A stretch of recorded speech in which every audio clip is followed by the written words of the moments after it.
And he has never really been easy for the Tigers. The Tigers tonight will counter on the mound with right-hander Steve Baker, the rookie, with a record of 1-0. And now for the play-by-play, here's colleague George Kell. Thanks, Joe, and good evening, everyone. Here's the first pitch of the ball game, and it's a strike. LaFleur, Kemp, and Staub against the left-hander Jerry Garvin. As Joe pointed out, can be tough. Here's a liner to right field. This will be in for a hit. So LaFleur starts the ball game with a solid base hit to right field. Garvin beat us in Detroit on the second day of the season. And really, gang, we're right back where we started on opening day against the Blue Jays in Detroit. We're all even at 500, 31 wins, 31 losses. So we're starting a new year, Al. Well, it's been a terrible month. I never would have believed, after the way the Tigers got off to such a great start, that they would just make the complete opposite turnaround, and they just have been struggling the last month of the season. On the 19th of May, we were leading the league by one full game over the Red Sox. And on the 19th of June, Joe, we're 13 out. We are. Looking a bit bleak. Well, the Red Sox have another big ball game tonight in Fenway Park. They go at it in game number 2 against the Yankees. Red Sox won the first game of that crucial series. Here's a bunt, and it's foul. Boy, it's tough to bunt on this artificial turf. That would have been a one-hopper right to Howell. Yeah, if you're going to bunt, you got to make sure that you hit the ball on the dirt part first. If you hit it on the fly, the ball is just going to pick up speed.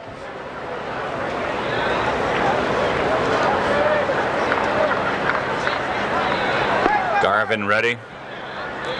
Look out. It's almost a balk. He's got a great move. He's picked off a lot of base runners. Boy, he gave every move in the world and finally went to first base with it.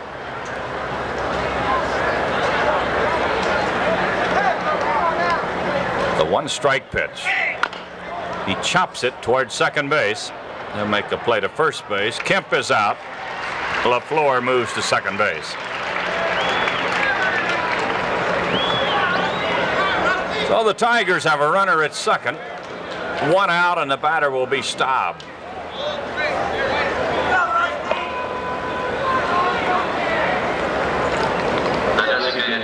Where you get an entirely different view of the ball game from the dugouts in this ballpark. They are what you call ground field level. Ralph Houck said a moment ago when we were down there, sitting there talking to him, it looks like you're just right in the game, like somebody's going to hit you a ground ball or a pop fly. Here you get a good look at it. It was very similar to the dugouts in San Francisco's Candlestick Park. Most dugouts are either down below the playing surface or they're elevated. This one is right on ground field level. One strike to Staub. Garvin checks his runner. I'm sure Alan Ashby went out to warn Garvin to take a look at LaFleur. First pitch he delivered to Staub, he didn't even take a look at him, and Ron had a big lead. One ball, one strike. And the pitch. One ball, two strikes. Took a little off the curveball. Caught Rusty out front. George, you had mentioned Garvin's pickoff move. Last year he picked off 22 base runners. Set an unofficial record. It was tied by Steve Carlton. It's unbelievable. 22. I think what really makes his move so good is that when he lifts his leg to go to home plate, he lifts it parallel to the pitch and rubber. If he goes across his leg, he has to go home. The 1-2 pitch to Staub. That'll make it 2-2. Oh, we've got some beautiful weather here in Toronto. Spectacular day, George. You really could enjoy a city like that. Walking the streets, outdoor cafes, just really spectacular day. We arrived here on Sunday night. Yesterday was a great day. same as today. Here's a ground ball to second. Easy play for McKay. Staub bounces out. LaFleur moves to third base with 2 outs, and the batter will be Thompson. The weatherman says we're going to have the same tomorrow night.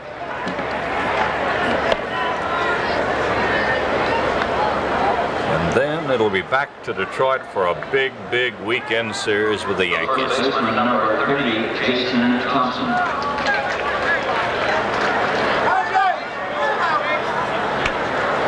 Thursday night, Friday night, Saturday night, and Sunday afternoon with the Yankees.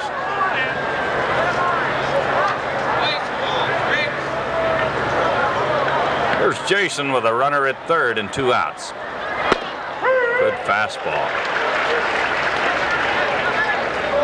That's the first really good fastball that Garvin has thrown.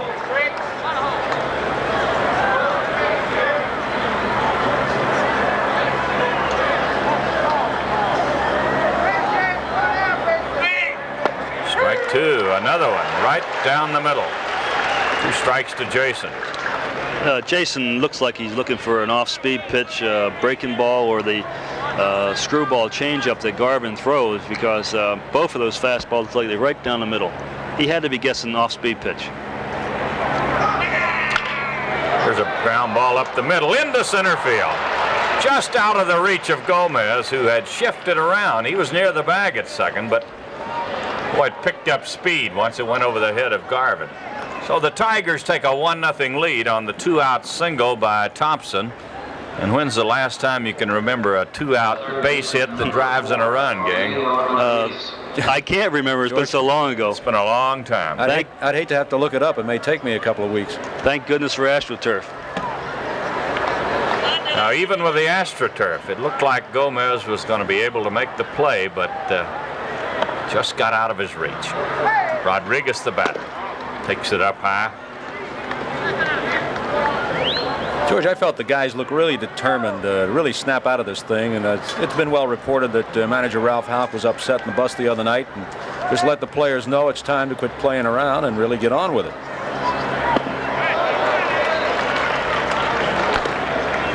They should be determined. They should be. And as you say, Ralph upset at their actions, and he let them have it pretty good, and it was time, maybe past due. Ralph is a very patient man. He'll go so far, and then boom, he'll let you have it.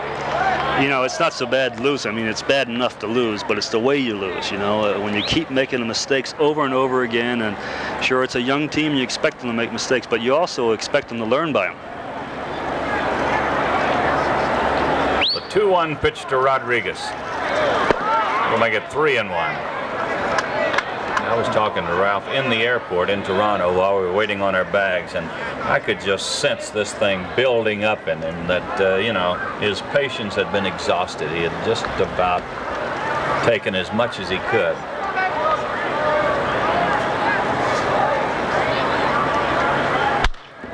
High fly ball to right. It's going to be an easy play for Hutton. He puts it away, and the inning is over.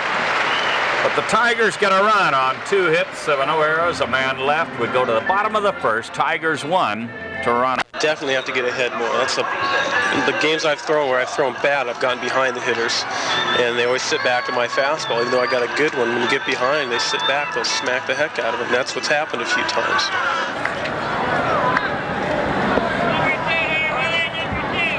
Well, we go to the bottom of the first. Here's Willie Upshaw to lead off for the Blue Jays, and he takes a strike.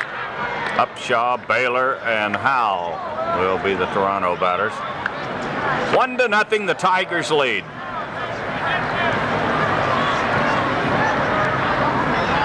This is Steve Baker, and he delivers. High foul that'll be out of play. Boy, we've got a good crowd on hand. They really turn out for baseball here in Toronto. It's a great city, great sports city, great in every way.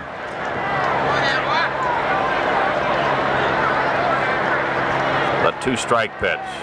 He struck him out. It was a change-up curveball, and Willie Upshaw strikes out. That'll bring up Bob Baylor, the center fielder. Well, early in the year when we played the Blue Jays, Baylor was on the injured list. He's probably their best ball player.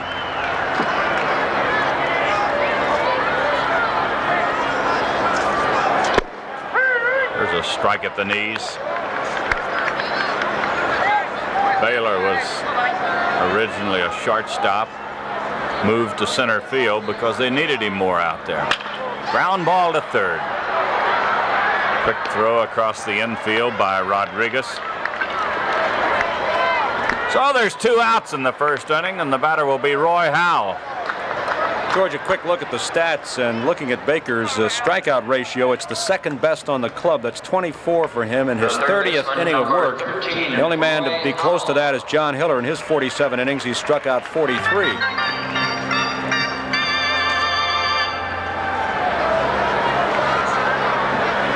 Baker has one here tonight. He got Upshaw to start the game. Baylor on a bouncer to third, and the batter is Howell.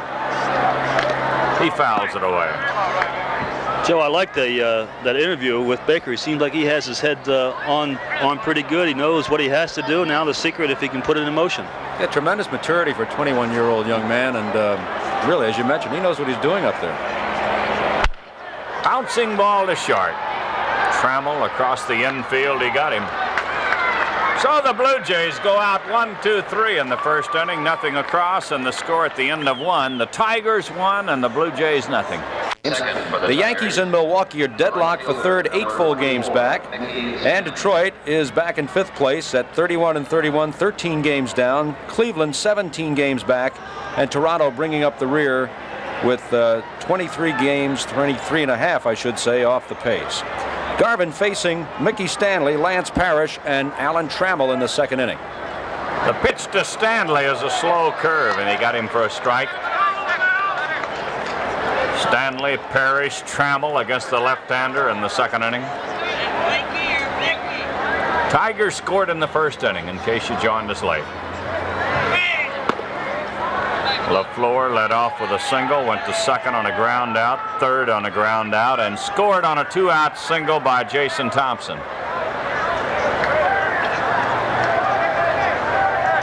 The 1-1 pitch to Stanley. High pop fly. This is going to get into the crowd.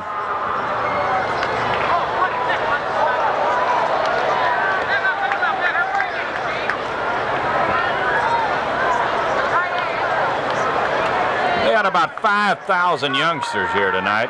I had most of them on the field before the ball game. It was autograph night, and they were getting the autograph of the Blue Jays. There's a pop-up. Third baseman Howell will put it away. So Mickey Stanley's out on a pop-up to the third baseman. That'll bring up the catcher, Lance Parrish. It looks like Garvin is throwing more fastballs tonight than he has before, because he's hit a couple of the Tigers on the fist, and I'm sure they're looking all over the plate for the screwball and the change-up curveball, and he seems like he's throwing more fastballs tonight. Garvin has lost 5 straight games. He has not won since April 30th. The pitch to Parrish. That'll make it ball 2 and no strikes.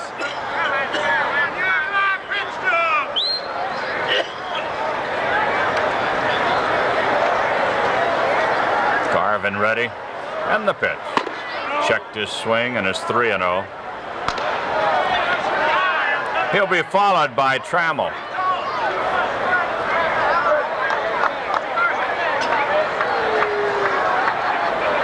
A ball 3 and a no strike count. And he walked him. That's the first walk of the ball game. Parrish at first base with 1 out.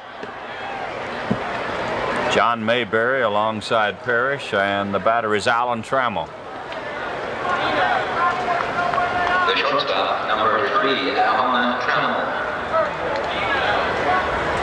Ralph said before the game tonight, he said, I thought maybe we might have some trouble with our kids, you know, after they'd been around the league a time or two. But he says, boy, I'm so proud of Trammell and Whitaker.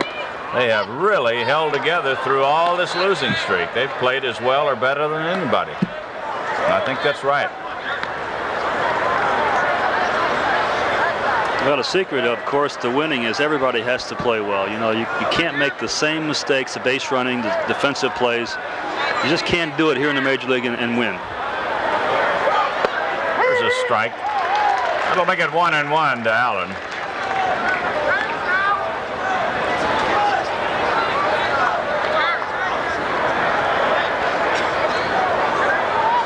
Runner at first, 1 out. Look out, look out. Oh, there's that good move, and he gave him the super move then. You could see it developing, and Parrish was a little bit late getting back. And he didn't have a big lead either. No, he didn't. He'd have been one more step off. He's out. Pop fly down the right field line. Ball's curving foul. It's going to be out of play.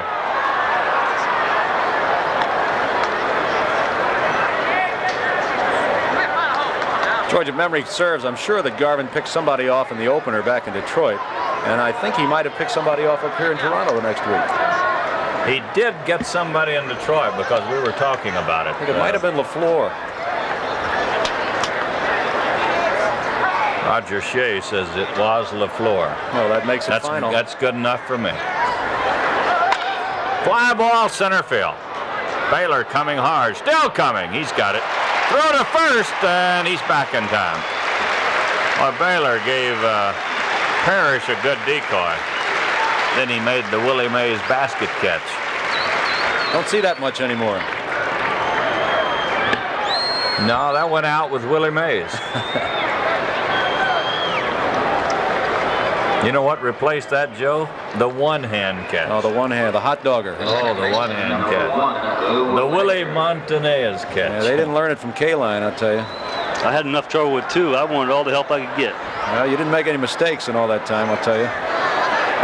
Whitaker goes for a fastball, and he missed it. 1 strike.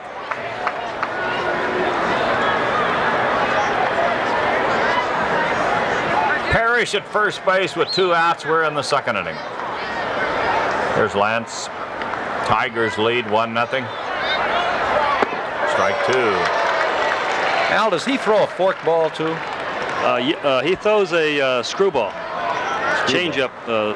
Because their press guide says his top pitch is the fork ball, but I guess the guy that wrote it must have gotten confused. Well, with the it might be the fork ball that acts like a screwball. I'll tell you one thing, gang. He's tough. He is tough. He has not won since April 30th, and that means nothing. Because he can beat you. 1 ball, 2 strikes. High foul that's going to get back in the crowd.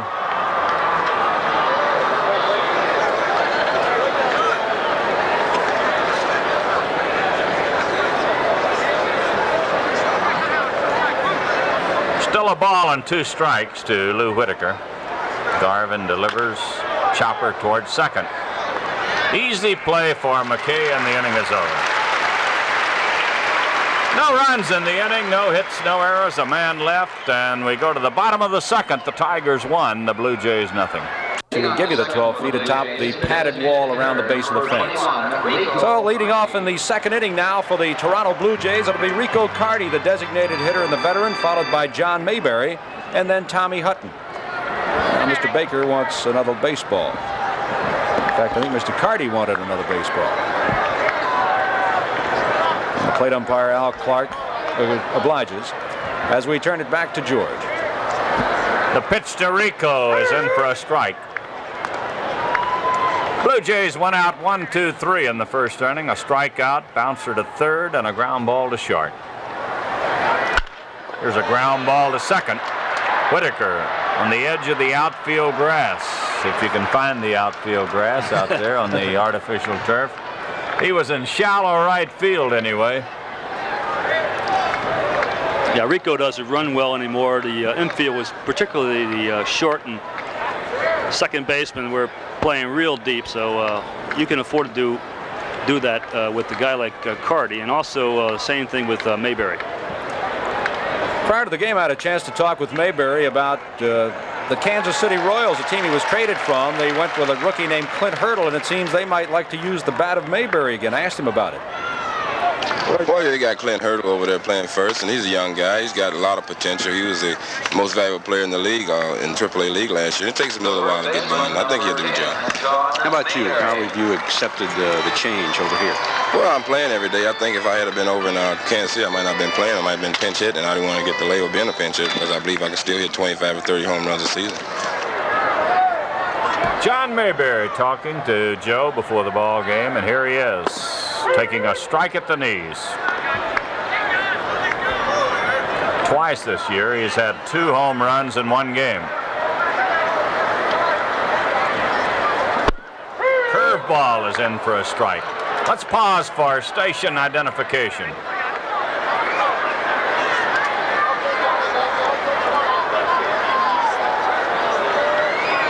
And the pitch to Mayberry is foul back to the screen.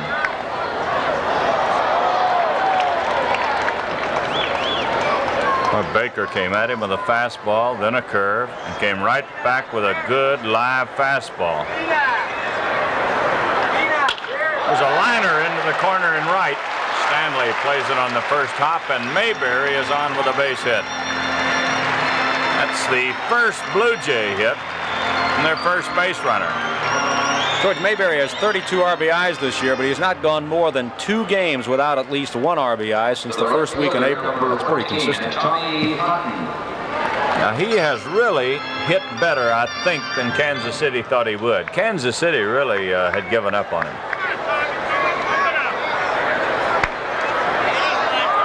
Tommy Hutton, the batter. Tommy takes it outside. This fellow's a first baseman, too. Yeah, came up with the Dodger organization, was traded over to the Phillies, and very good guy to have around on the bench. He can do a lot of things for you. He was telling me before the game that they had played 4 doubleheaders in 8 games, except when they had a single game schedule, it was like an off day. He takes a strike. It's 1-1. That is Al Clark behind the plate tonight. Bill Kunkel at first base, Ted Hendry, the umpire, at second, and Terry Cooney is on at third.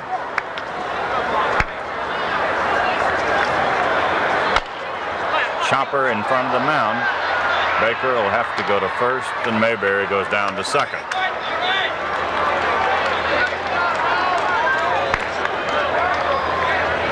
So Tommy Hutton is out, pitcher to the first baseman. That's out number 2, and the batter will be Dave McKay. The second baseman, number 39, Dave McKay.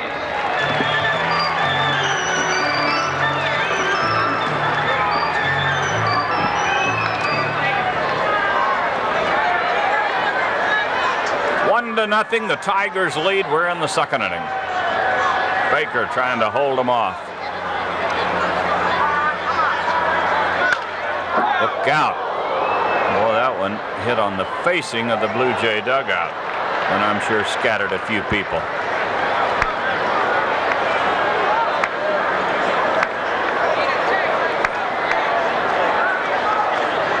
You mentioned before, George, there's no place to duck in those dugouts. No. And a lot of players stand up in those dugouts, so they're really good targets. Here's a chopper to third.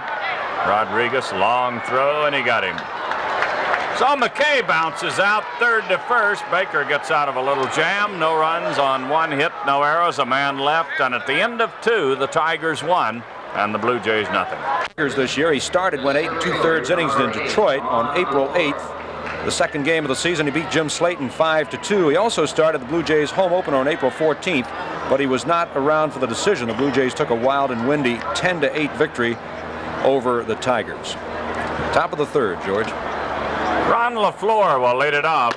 He had a base hit, scored a run in the first inning. Tigers have 1 run on 2 hits. The Blue Jays no runs on 1 hit.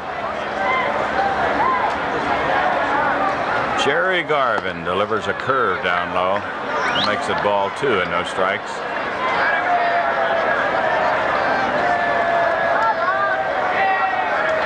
Both Tiger hits came in the first inning.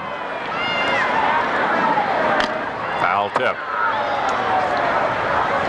2 and strike 1. Tiger coaches Dick Trzaskowski at first base and Freddie Hatfield on at third.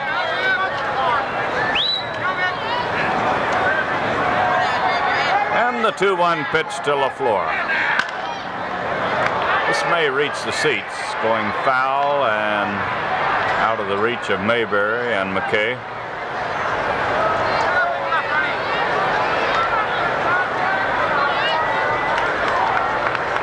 Gang, you remember when we were here in April, don't you?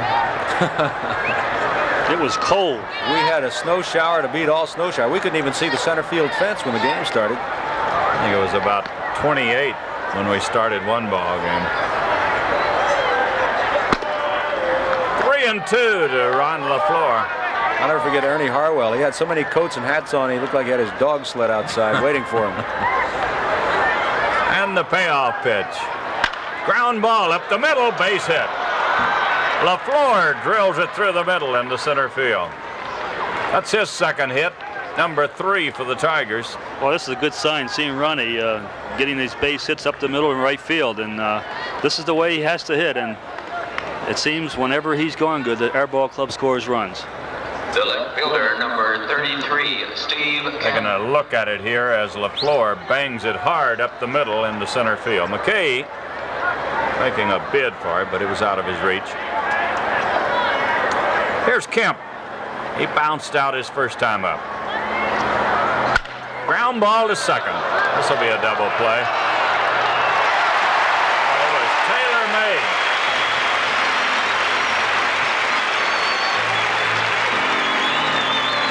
You get one like that on the AstroTurf, and it is tailor-made. McKay had the ground ball in his glove before Kemp dropped his bat.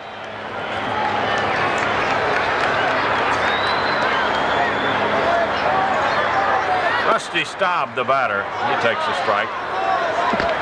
Oh, it was down low, says Al Clark.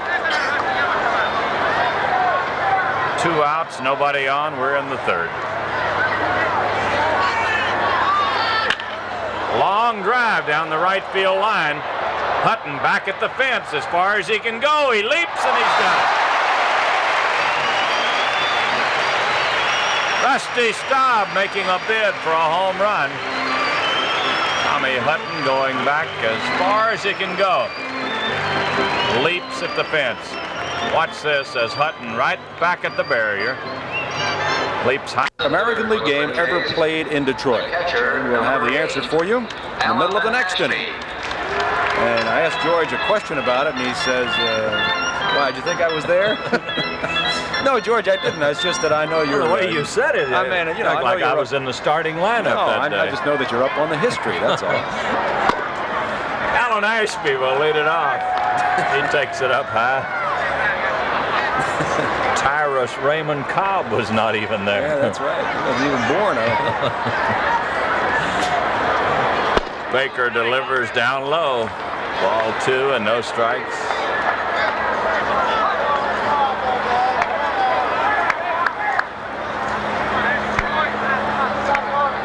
Alan Ashby waiting on the 2-0 pitch from Baker. And he takes a strike.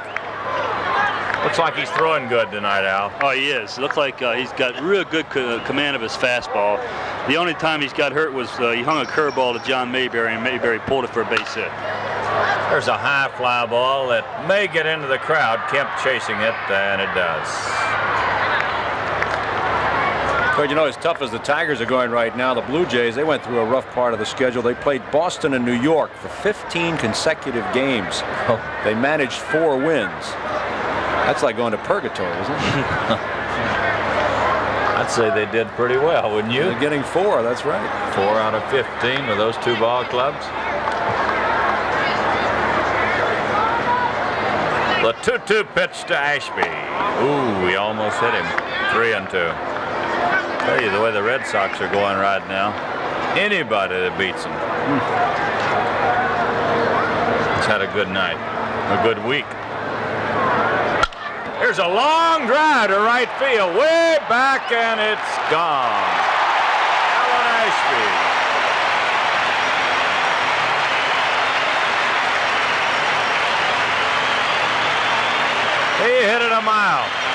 That's only his second home run of the year, George.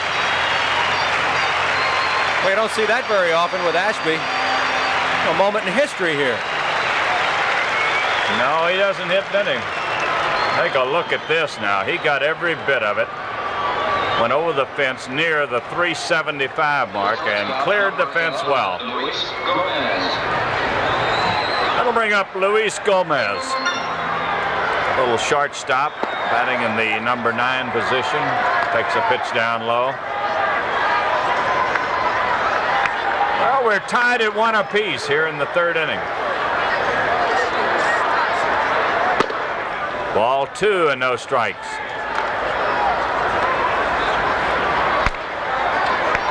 Staub just missed a home run in the top of this inning, and Ashby left no doubt as he drilled it high and far over the right field fence. And it's 3-0 to Gomez. Baker hasn't walked anybody, but he's in danger, and he has now.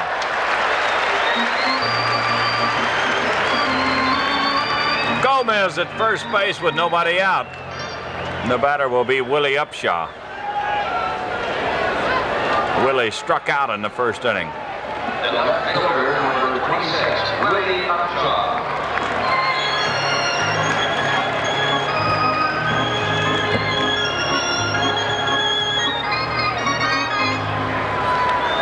Tigers are looking for the bunt. There goes the runner. Boy, he had a big jump. Throw is into center field, but he won't go any farther. He stole second base on the pitcher, Steve Baker. You know, I still think with a good throw, we'd have gotten the ball tailed into the runner. Yeah, I think we would have had. Let's look at it again here. You can see the throw was there, but it tailed into the second base side of the bag, as you could see, and Trammell couldn't get his glove on it. Parrish made a whale of a play to get rid of the ball and get it down there. George, that's Gomez's first base stolen this year in 6 attempts. He was 0 for 5. A bouncing ball up the middle. Trammell's going to have to hurry. He got him. Good play by Trammell. Ball took 2 big hops, one over the head of the pitcher and then one high in the air. Trammell had to reach up, get it. Hurry the throw to first to get Upshaw. Watch this now. Watch Trammell as he moves in. He's got to almost wait for the ball to come down. Grabs it high in the air and throws on the dead run, and he got him. So Bob Baylor will bat with a runner at 3rd base and 1 out. Everybody's in but the shortstop. A strike to Baylor. It's a tough hitter to have up there, Al, the man on 3rd. He hits the ball all over. He's, as George said before, he's probably their best ball player, and he can hit the ball any place. Good back control. He bounces it to short, exactly where he wanted to hit it. Anywhere else, they would have made a play at the plate, but he hit it down to Trammell, and the run comes in. So the Blue Jays take a 2-1 lead here in the 3rd inning. Rather an easy run. A walk, a stolen base, a couple of ground outs, and they're out in front. Number 13, Roy Howell. This is Roy Howell, the 3rd baseman. He's 0 for 1. Pitch is outside. 1 ball, no strikes. Alan Ashby started this inning with a home run. That tied the ball game. And a walk to Gomez. And the Blue Jays lead it 2-1.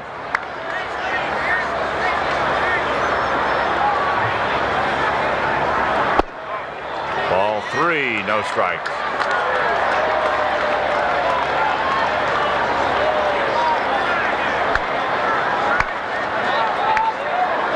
And the pitch to Howell. He walked him. That's the 2nd walk given up this inning by Baker.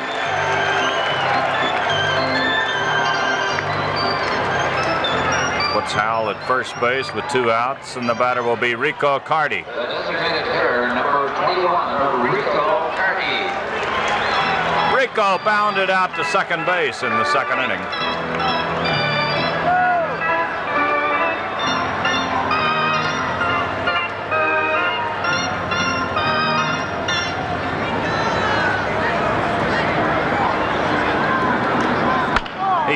his swing and hits a ground ball. It's cut off by Rodriguez. He'll go to first, and Carty is out. But the damage is done. They get 2 runs on only 1 hit. A couple of walks in the inning, a man left, and at the end. Well, we're ready to go to the top of the 4th inning for the Tigers, now trailing 2-1. It'll be Jason Thompson leading off with Aurelio Rodriguez to follow, and then Mickey Stanley against the left-hander Jerry Garvin. The pitch to Jason is in for a strike. Jason had a 2-out single in the first inning. He batted in the Tiger run.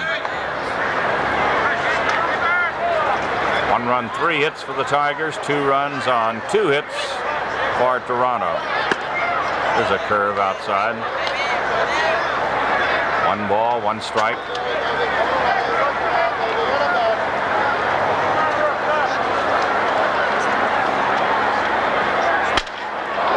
Fly ball, left field. Willie Upshaw is there. He'll make the grab. So Jason Thompson is out. 1 away in the 4th inning, and the batter will be Rodriguez. Aurelio flied to right field his first time up. The third baseman, number 4, Aurelio Rodriguez.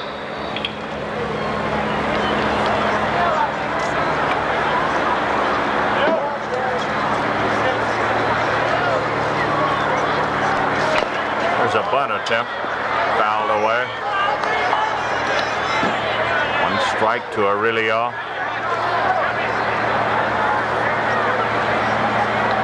Not too tough to hit a home run in this park. It's only 330 down each line. 374, 75 up the power alley.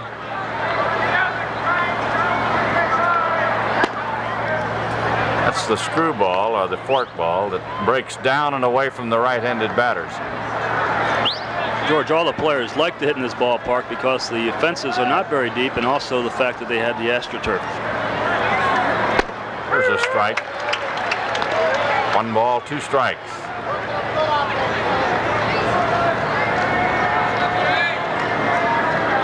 Hard to believe that Garvin has not won since April 30th. Ground ball to third. Roy Howell across the infield. Good pickup by Mayberry. So Rodriguez is out. 2 down. The batter will be Stanley. Take a look at the replay of it. Howell taking plenty of time to make the throw. Throws it in the dirt, and you could see Mayberry as he scooped it up with no trouble. Mickey Stanley popped it up his first time up.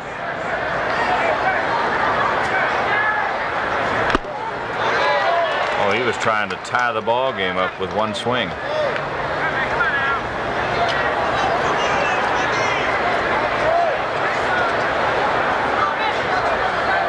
One strike to Stanley. Here's a long drive way back, and he got a tie ball game. Well, Mickey was trying to tie it up with the first swing, and he got it. A line shot into the lower deck in left field, and we got a 2-2 ball game. Yeah, it was nice to see. Well, he's been just missing them. He's been having real good cuts the last few games that he's been able to start and play regular, and he finally hit one, and he tagged it really good. Line drive. Let's take a look at it. You see the swing of Stanley. He got it all. It was a line drive. He never did get it up into the air much. And no doubt about it as it sailed into the lower deck. Here's Parrish. Takes a strike. George Parrish was really losing some drives in batting practice today. He was hitting them halfway up into those seats, and that is a long, long way out. He fouls this one away. It's going to be in the crowd. So it's a strike 2 count to Parrish. Well, a couple of home runs in the ball game. Alan Ashby has hit one for the Blue Jays. Mickey Stanley for the Tigers, and we got a 2-2 ball game. Oh, he got him. Fastball that caught the inside corner, and Parrish is called out on strikes. 1 run in the inning on the home run by Stanley, and at the end of 3.5 innings of play, the Tigers 2 and the Blue Jays 2. I remember that game. Well, I remember it well. What year was that? That had to be in the maybe around 1900, I would imagine, the turn of the century. Well, it'll be John Mayberry leading off for the Blue Jays here in the bottom of the fourth, followed by Tommy Hutton and Dave McKay against young Steve Baker with a record of 1-0 and a good earned average of 2.73. John Mayberry had a base hit his first time up. He got the first hit off Baker. They've only had two. Alan Ashby had a home run, then a walk. Got the next run in. Bouncing ball up the middle. It's going to be a base hit. Mayberry bounces it through the middle into center field. So this young man is 2 for 2 against Baker. How far Take a look at it now here, Al, as it bounces right through the middle. Trammell goes a mile after it, but he just couldn't catch up. The right fielder, number 14, Tommy Hutton. We'll bring up Tommy Hutton, who bounced to the mound in his first trip. Tigers 2 and the Blue Jays 2. We're in the fourth inning.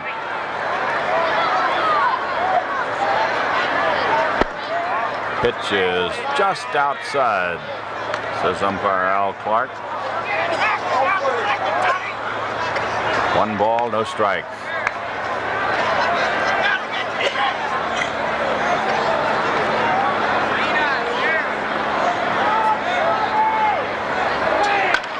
High fly ball into shallow right. Long way for Stanley. Boy, now they're taking charge out there. Whitaker was going to have a tough play. He was going back to get it, and Stanley just kept coming and called him off of it and made the play. Well, that's a secret for an outfielder, never to give up and never anticipate. Always go as if it's your ball, and then if you can't get it, then the infielder has to take it. But it's so important that the outfielder never give up and always try to catch every ball he can. Now that's the value of a veteran out there, too. Mickey actually made that play look easy, and it wasn't easy at all. No, it wasn't. I would have been disappointed, though, if Mickey hadn't have called him off and made the play. He's such a pro and takes command. Ground ball to second. Could be a double play. Let's see if the kids turn it. They do. Whitaker to Trammell and back to first. No runs in the inning on 1 hit. We're going to look at it again. As you can see, Whitaker turning it over, a 2-1 lead, and then Stanley tied it up in the fourth inning with a home run. So we go to the fifth inning. Alan Trammell will lead it off, and moving into the mic, all set to bring you the play-by-play. Here's Joe Pellegrino. All right, George, Garvin with the first pitch is high and away for a ball to Alan Trammell, the shortstop. Young man, 21 years old. The Tigers' second selection in June of the 1976 draft, and it looks like he's going to be at shortstop for a long time to come. It's a foul back on the screen, and the count runs to 1-1 on Trammell. Tigers trying desperately to break the throes of that 7-game losing streak that they're in. They are winless on this road trip to Kansas City, Minnesota, and now Toronto before returning home on Thursday night against the Yankees, and they'd sure like to come home with some wins in the column. Breaking ball hit to right field, and the right fielder waiting out there is Hutton, and he puts it away easily for the out. So there's one down in the top of the fifth inning for the Tigers, and it brings up Trammell's partner out by the Keystone area, Lou Whitaker. Lou grounded out to the second baseman McKay back in the second inning. He came into the game hitting at .299. As George mentioned, the young kids have held up well throughout the slump. Another ground ball out to McKay. Another easy play, and Whitaker is down for the second time the same route. So to bring the top of the order, Ron LaFleur, who has done well tonight. He singled in the first inning and scored, and then singled again in the third inning, but was wiped out in a double play ball by Steve Kemp that was about as tailor-made as you could find. And Howell plays LaFleur adjacent to the bag at third. Ronnie hasn't bunted too much this year as he takes a breaking ball inside. We're 2-2 in the fifth. Big game again up there in Boston tonight, the Yankees and the Red Sox. There's a hot shot, one hopper out there to Gomez, a long throw over to first to Mayberry in time, and so the Tigers go quickly and quietly in the fifth inning. No runs, no hits, no errors, nobody left. And at the end of 4 1/2, the Tigers 2 and the Blue Jays 2. There's Alan Ashby to lead it off as we go to the bottom of the 5th, and here's Joe. All right, George, Baker made a mistake to Ashby. He grooved that fastball, and Ashby parked it over the right field wall for his second home run of the season back in the 3rd inning and gave the Blue Jays their first run in the 2-run 3rd inning. Pitches in for a ball. And to let you know how infrequently Ashby hits home runs, that was his 2nd of the year and only the 14th in his career. 2-hopper down to Jason, and Jason will take it by himself, and Ashby is out. So there's one down here in the top of the bottom of the 5th inning. It'll be Luis Gomez, the shortstop. He walked back in the 3rd inning, stole second base, and then came on around to score in a ground ball by Baylor. That gave the Blue Jays their 2nd run. Kind of a weak hitting last 3 hitters in the batting order of the Blue Jays. McKay at 248, Ashby at 197, and Gomez, the 9th hitter, hitting at 221. Now, I guess that's a threesome that the pitchers have got to hate to see get on base. Yeah, that's right. You know, it's almost a crime when they do get bases, and what you don't want to do is really walk them. But Gomez played out his options and came over here from Minnesota. Good fielder. Was with Minnesota for 4 seasons, actually. Last year batted 246 in 32 games, and he is still looking for his first major league home run.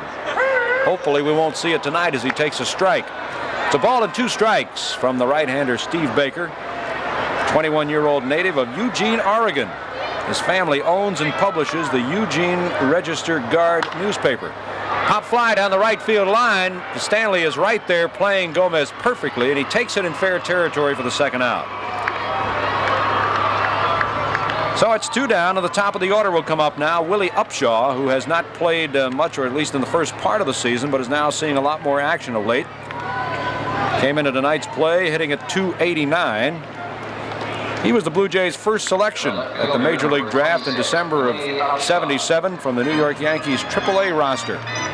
And one of 8 players taken by Major League clubs at that time, resides in Blanco, Texas. Willie Upshaw. The pitch just misses.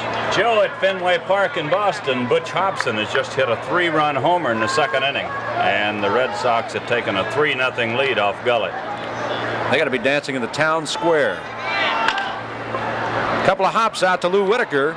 Should be no trouble in time, and Upshaw is retired, and the Blue Jays go down in order, 1, 2, 3 in the 5th. At the end of 5 full now, it's the Tigers 2 and Toronto 2.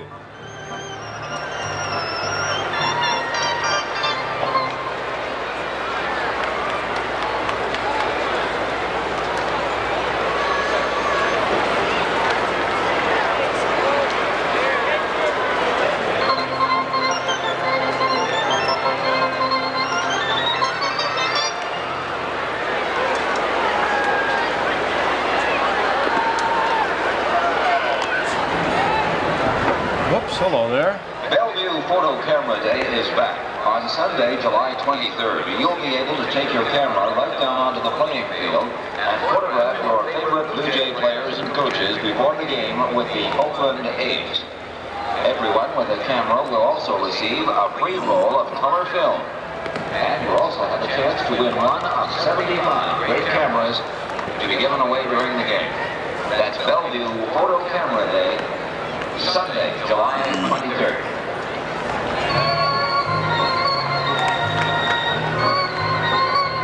30 seconds back.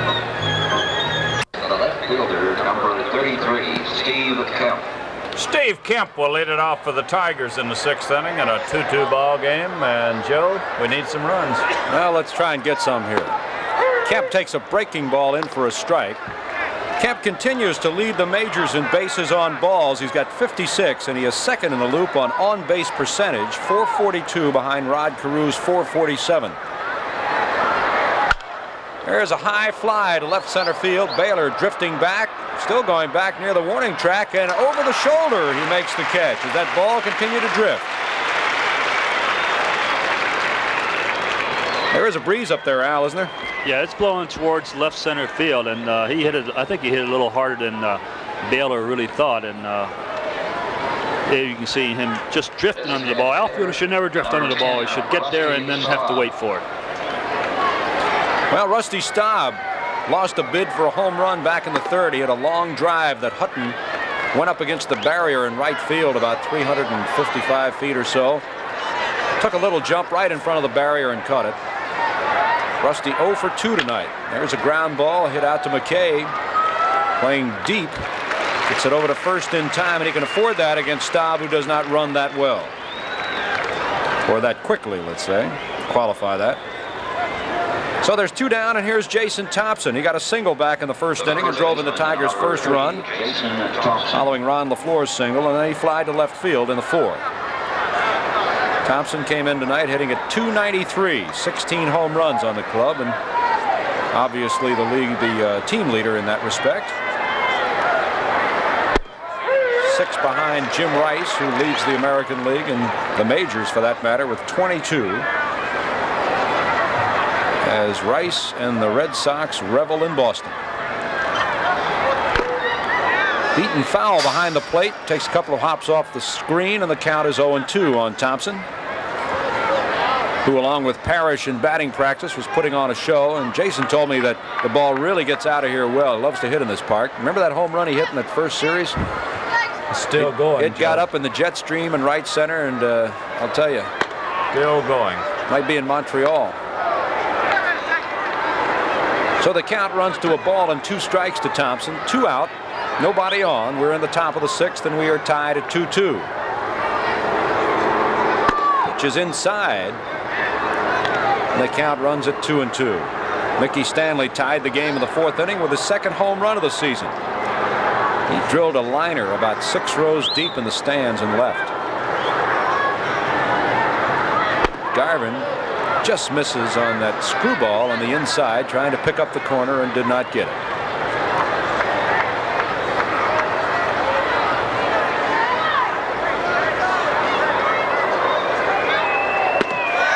Took something off of that one, and Jason out in front of it misses for the strikeout. No runs, no hits, no errors, nobody left. At the end of 5.5, Detroit 2 and Toronto 2. Joe. Well, the center fielder Bob Baylor steps in. He's the 2nd hitter in the order. Came in hitting at .250, but I think he's a better hitter than that. Last year he led Toronto with a .310 average. Had 5 homers, 32 RBIs, and he was the #1 choice that the Blue Jays made in the '76 expansion draft from Baltimore. Pitches outside for a ball, and that's a young player that the Orioles, I'm sure, did not care to lose. Baker with a pitch. Took something off that. Good breaking pitch. 1-1 to Baylor. Tigers 2 runs, 4 hits, and no errors, and the Blue Jays 2 runs, 3 hits, and no errors as we play here in the 6th inning. It's a pop-up, left side. Trammell calling all the way. And Allen puts it away. 1 down, and it'll bring up Roy Howell, 3rd baseman. He has walked and grounded out.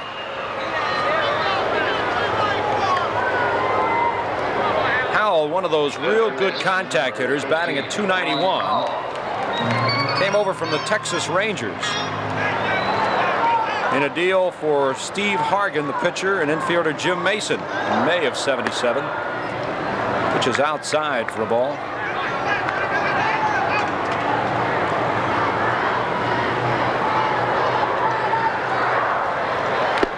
And again, that good curveball by Baker took a little off of it. Now you really have to like the way Baker's really poised out there on the hill tonight. Well, I like that he's mixing his pitches up. I still think his fastball exceptional here tonight, and it makes his curveball even that much better. It's a pop fly back over the dugout on the left side. The one thing I would like to see Baker do is throw the ball inside a little bit more. It seems like the players are really looking for the ball out over the plate. It's a dribbler over the mound. Tough play for Trammell. He got him. Great play by Alan Trammell. Just did get him on that quick flip. And he fielded that in the skin part of the infield.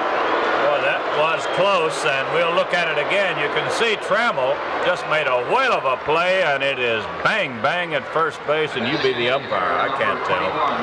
Well, Mr. Kunkel said he was out, and I think I'll go along with his decision. How about it? So, Here is the veteran Rico Carty.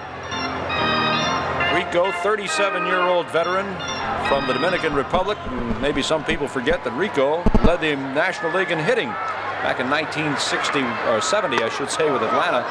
That at 366. Has a 305 lifetime average.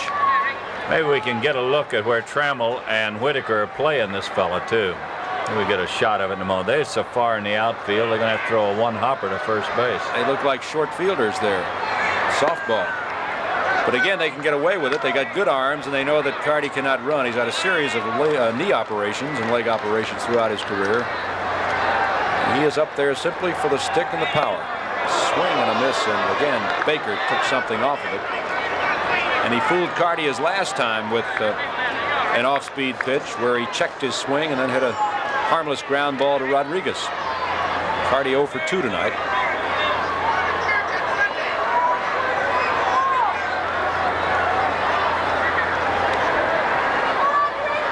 Now Carty will step out in the mental battle between the batter and the pitcher. Batter wants to give himself some of the edge back. There's a hot shot between the infielders, line to left field as the veteran Carty waits on what he wants and gets it. So the hit for Carty is the 4th for the Blue Jays, and here is the man they have not been able to get out tonight, John Mayberry, who has singled twice in his 2 appearances, but has been left stranded both times.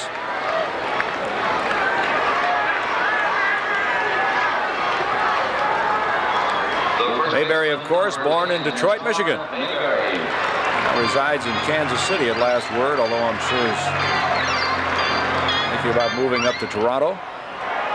Pitch is inside for a ball.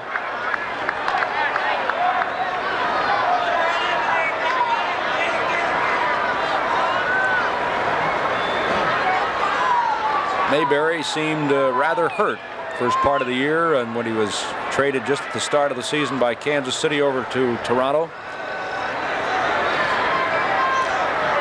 they felt they had a young phenom by the name of Clint Hurdle who could step in and take over the first base job for KC, and he has been playing most of the year at age 21, which is inside for a ball. Mayberry has hit with power, though. He's got 10 home runs this season. You can see this is the Mayberry shift as Whitaker is very deep in short right field, and Trammell is about 3 or 4 steps to the left of second base. They pull him deep around to the right. Pitch is high and away, and it is now ball 3.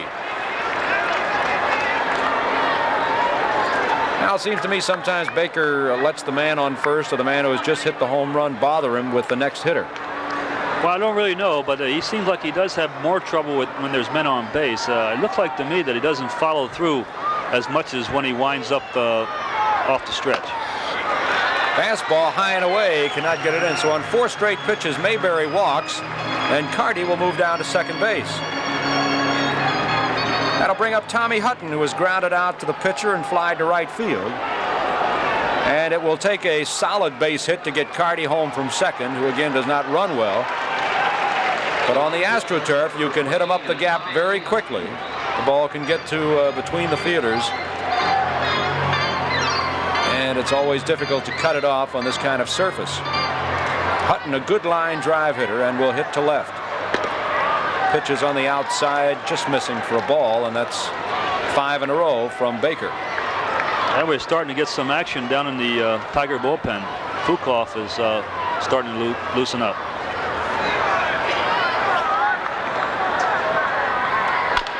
There's a ground ball to Whitaker. Should have no problem over to Thompson in time, and so Baker gets out of it. No runs, 1 hit, no errors, and 2 left. And at the end of 6 full innings, it's the Tigers 2 and Toronto 2. Aurelio Rodriguez.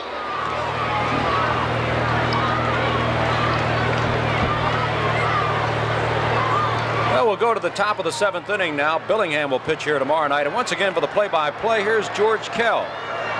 Rodriguez, the batter, and he fouls it away.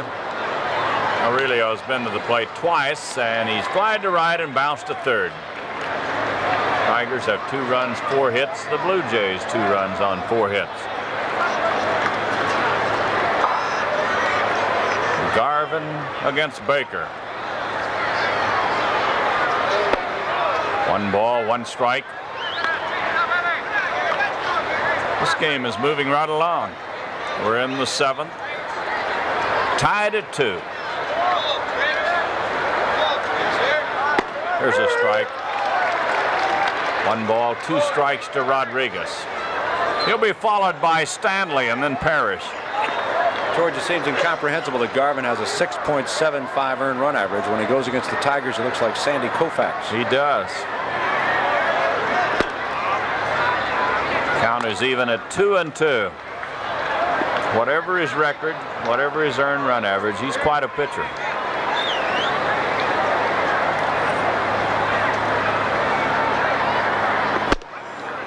Well, there was a good fastball, but he got it in tight. You know, Garvin might just be a better pitcher against right-handers than a left-hander, because against the right-hander, he throws that forkball a lot more. Against the left-handers, he throws his curveball and doesn't nearly have as good a curveball as he does a forkball. Here's the payoff pitch. High fly ball, hit the left. Baylor, let's see who's going to make the play. Baylor will make it. Boy, the wind was carrying that ball. Baylor went back to the 375 mark to get it. George, before the game, I had a chance to talk to Mickey Stanley about the slump the club has been going through and whether or not it is concentration, and Mickey tends to think it is. Well, I think it definitely is. I think sometimes a team will have a tendency to start feeling sorry for themselves. They just go up and everybody tries to win the game themselves by swinging for the fences. I think the thing you have to do is everybody try and get that base on balls or get that little base hit to the opposite field, and do the little things that it takes to win ball games. You must have caught Mickey after he had been running a couple of laps. Yeah, he was a little out of breath there. I was going to say the same thing. He was, once in a while, you know, these guys are out there working every minute. But Mickey tended to do it all himself last time at bat. He hit his 2nd home run of the year. And I think he was trying to hit a home run. He looked like it on the first pitch, and then he got it on the 2nd pitch and drilled it out of here. There's another long drive. If it's fair, it's out of here, and it is foul ball. Oh, it couldn't have been but inches foul. George, I couldn't have missed that pole out there by more than a foot or 2. Oh, no. Inches. 3rd base umpire Terry Cooney watching it all the way down the line, and he had to wait for just a second.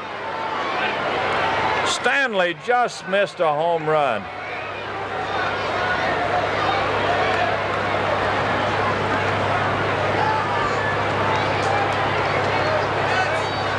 Pitching coach Bob Miller went out to talk to Garvin before Stanley came up.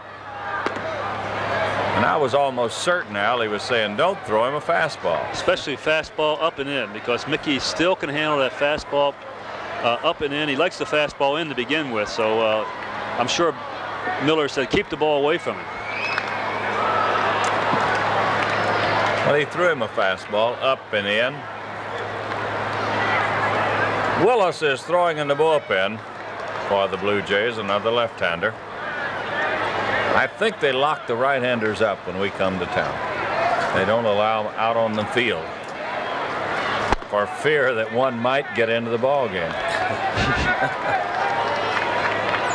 by mistake.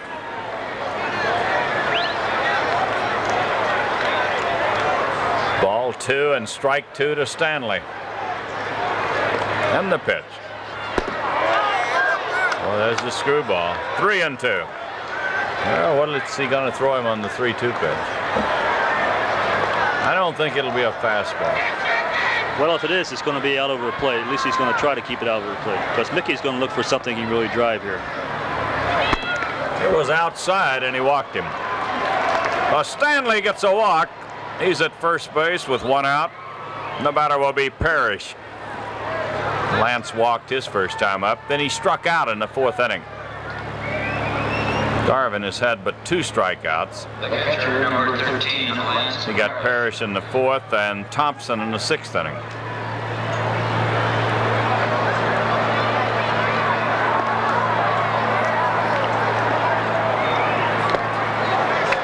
strike to Parrish.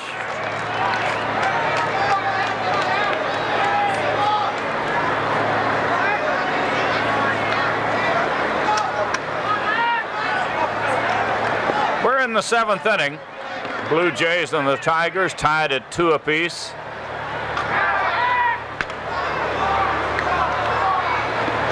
Tigers took a 1-0 lead in the 1st inning. Blue Jays came back with 2 in the 3rd, and the Tigers tied it in the 4th. And we're moving right along. Fastball is in tight. 1 ball, 1 strike. Tigers have hit 2 long balls this inning. Rodriguez was out on a fly ball to the 375 mark. Here's a fly ball into left center. This could drop in. Baylor's got it. What a play by Baylor. Baylor made a whale of a play. Well, he just makes a super play here, as you can see. We said all along, probably one of the best center fielders they have, and just a great effort by Baylor. A diving play. You can see he's got it in his glove, and he stayed with it. George, he's filling in with another outstanding center fielder, Rick Bussetti, who was out with an injury.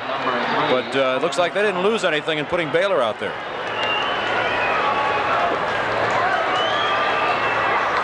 Well, an outstanding play, and he's really helped Garvin. Runner at first with 2 outs. Trammell swings at it, says the first base umpire. Al Clark asking Bill Kunkel at first base, and he said he did. 1 strike to Trammell.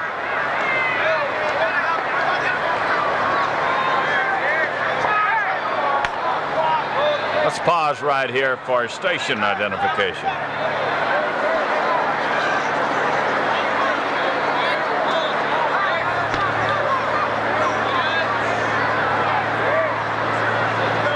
Garvin ready. Bouncing ball to short. Gomez picks it off, and the inning is over. No runs in the inning, no hits, no errors, a walk, a man left. We go to the bottom of the 7th, still tied at 2.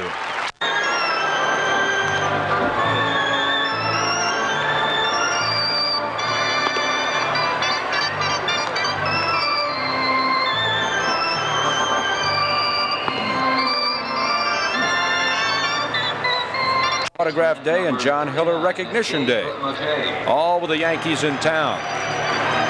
And George, they might be in a surly mood if the Red Sox are rammed 3 straight, and they're winning again 4-0 tonight. Well, the Red Sox lead it 4-0 at the end of 3 at Fenway Park in Boston. Gullett against Torres. Seattle and Chicago, no score at the end of 1. Oakland, Texas, no score at the end of 1. California, Minnesota, no score at the end of 1.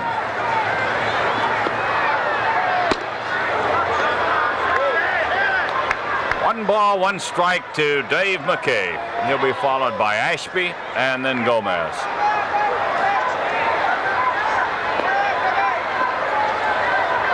Here's a strike, 1-2.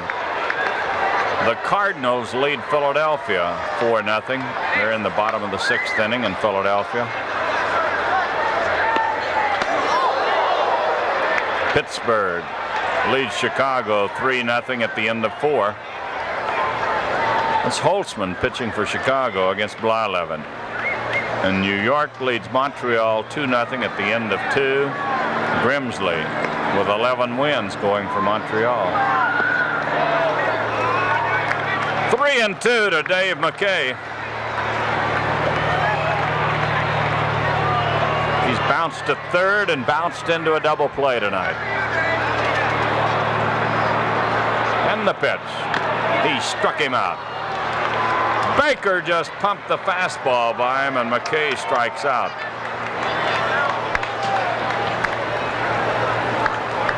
Or as hard as he's throwing, Al, that's only his 2nd strikeout. The catcher, number 8. I think he's throwing the ball as well tonight as I've seen him throw, and since his first game here with the Tigers. Here's Ashby, who had a home run in the third inning. Looked like he was trying to hit another one. John Hiller is throwing in the Tiger bullpen.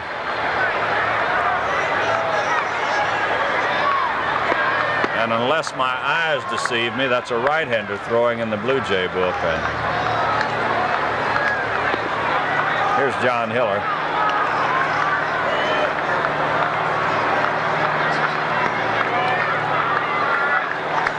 A ball 2 and a strike 1 count.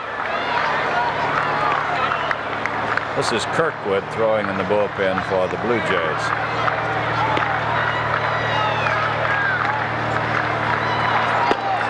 Pitches outside, and it's ball 3 and strike 1. The old friend Dave Lemanchek has been banished to the bullpen. He was in the starting rotation up here, but his earned run average now, George, is over 8 per game. I guess that's a pretty good reason. There's a walk to Ashby.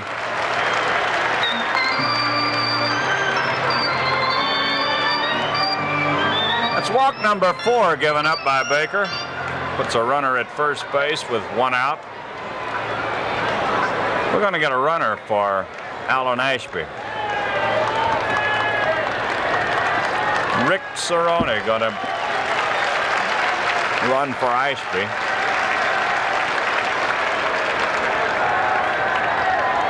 There's Cerrone.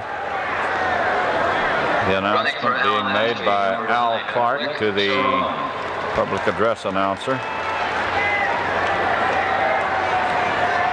Gomez is the scheduled batter, but he's not going to bat. They get Sam Ewing. Let's see.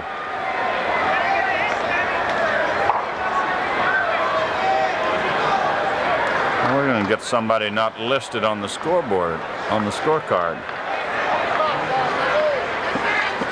We do not have a 5 listed on our scorecard. Looks like Sam Ewing. Maybe he has changed jerseys on us. Well, Ewing was down in the minors and was recently called up, although he was with the club last year and in all the spring games and was with the club early in the season, but they sent him down after the first couple of weeks, George. Number 5, Sam Ewing. Yeah, it is Sam Ewing. He's just changed jerseys on us. Or maybe they don't have him on the scorecard. So Ewing will come on to bat for the shortstop.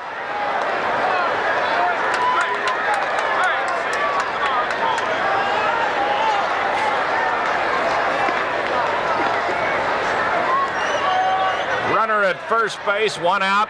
Ball game tied at 2 apiece here in the bottom of the 7th.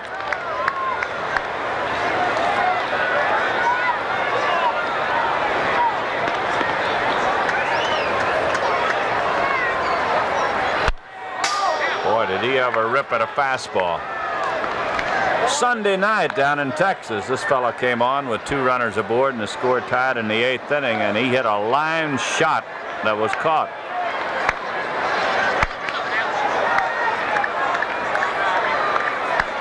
Rangers won it in the 9th inning. Baker throws the curveball. Well, he saw the rip that Ewing had at the fastball, and he came back with a change-up curve. So it's strike 2 to Big Sam.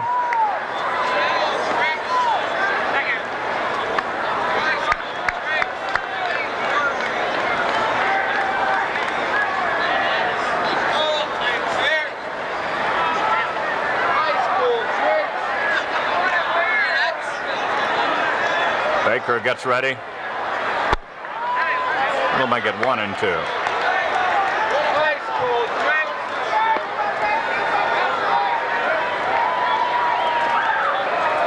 Blue Jays had 2 runners aboard in the 6th inning when Baker got them out. Pitch is a little bit high, and it's ball 2 and strike 2. He just might be sitting back waiting on the fastball here.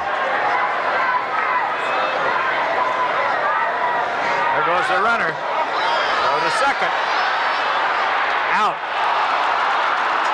Parrish made a whale of a throw. Cerrone had a big lead. Look at it again now.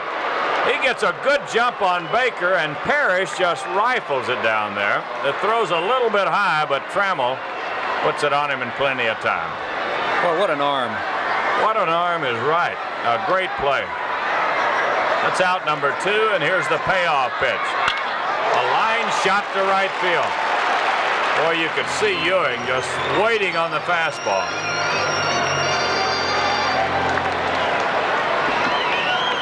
So that makes it an even bigger play by Parrish. Yeah, there's no way that Mickey could have thrown the base runner out at third base had he'd have been on first base, because Mickey was playing deep in right field. Well, we're going to get a runner now for Ewing. He's not listed either. That may be Tim Johnson. I think it is Tim Johnson. Running for Sam Ewing, number 17, Tim Johnson. That's who it is. Tim Johnson. The left fielder, number Running 26, for Willie Upshaw. Sam Ewing. And the batter is Willie Upshaw.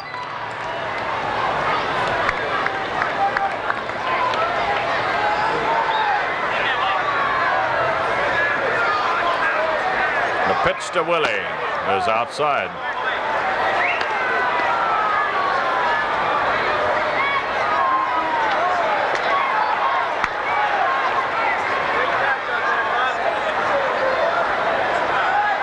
Baker ready. And the pitch. Strike. Good fastball. 1 ball, 1 strike.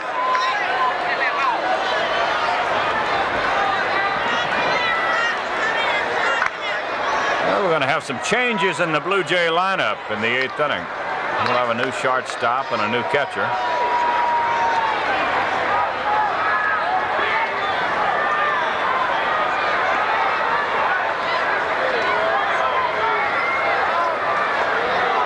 And a 1-1 pitch. Bouncing ball to the mound. Baker picks it off, flips him out. No runs in the inning, 1 hit. They had a walk, a man left, and at the end of 7, the Tigers 2 and the Blue Jays 2. Jays, number 17, Tim Johnson. And catching, number 9, Rick Cerrone.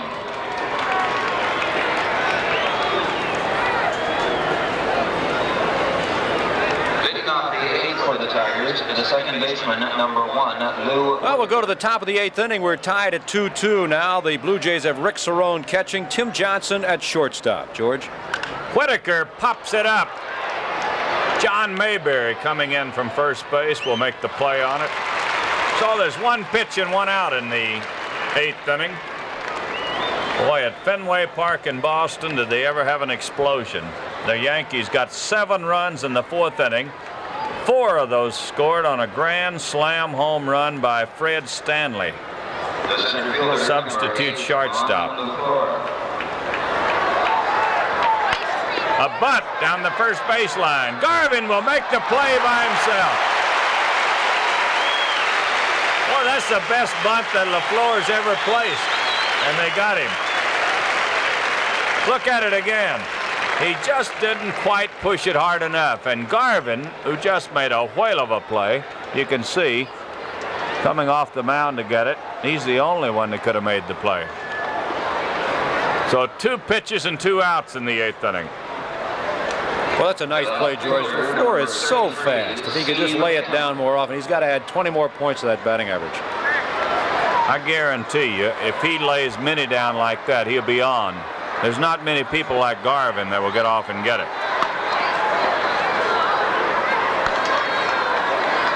That's a tough play. A left-handed pitcher falling to the third base side, and he recovered and came back and made the play. There's a strike to Kemp. 1 ball, 1 strike.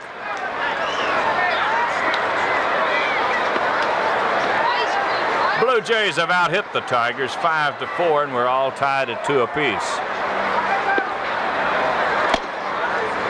Ball 2 and strike 1.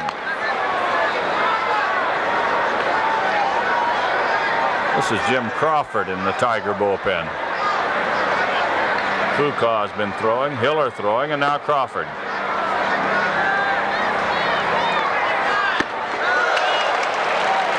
Count is even at 2-2.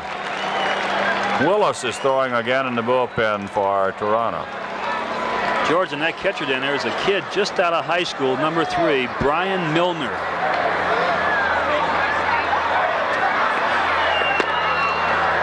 Full count to Kemp.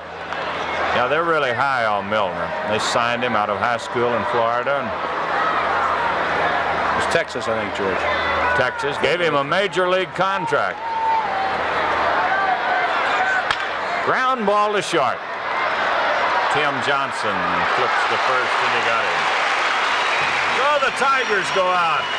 1-2-3, nothing across. We go to the bottom of the 8th. We're tied at 2. Big Yankee Series box seats are all sold out now for the entire series. Reserved seats are available for the games on Thursday night and Sunday afternoon only. On Friday and Saturday, both the box and reserve seats are all sold out. The general admission seats are being sold on a reserved basis. Guaranteed location at $3.50 apiece. Baylor, Howell, and Carty in the 8th. George. The pitch to Baylor is up high. Bob has driven in a run tonight with a ground ball. He's 0 for 3. Chops it foul past third.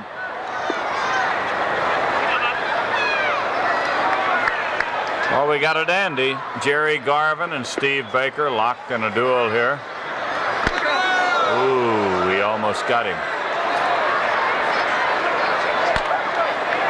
Baylor digs right in at the plate. He goes into the ball much like Minnie Minoso used to.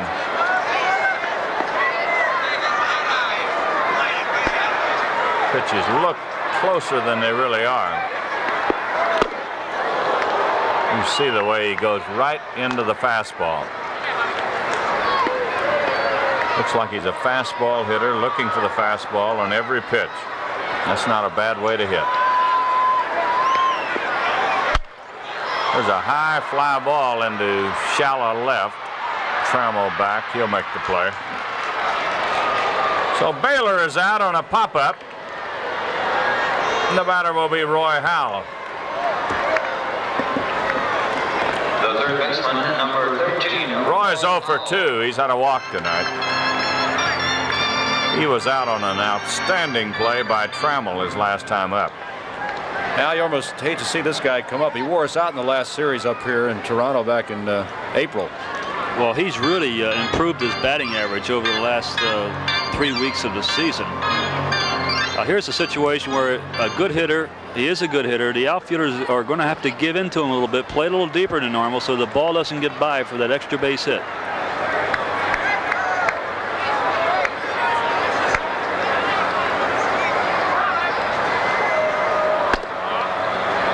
One ball to Roy Howell. Baker has walked 4 tonight. He struck out 2. Here's a line shot right straight to Thompson. Roy Howell hit the ball hard, and Jason was there. You saw Thompson standing right on the line because he didn't want the ball to go between him and the foul line for a base hit.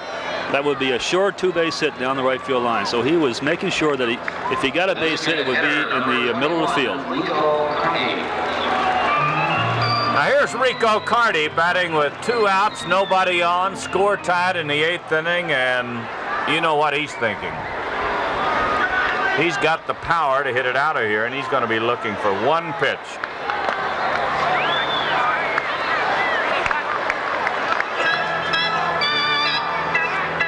He had a line single to left field his last time up.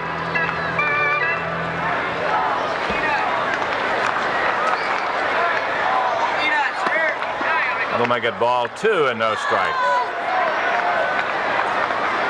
Well, you can't pitch around him too much because Mayberry's the next batter. He pulled the string on him, and Rico was out in front.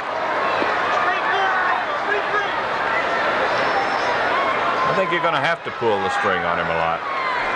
Boy, he looks like he is waiting on the fastball.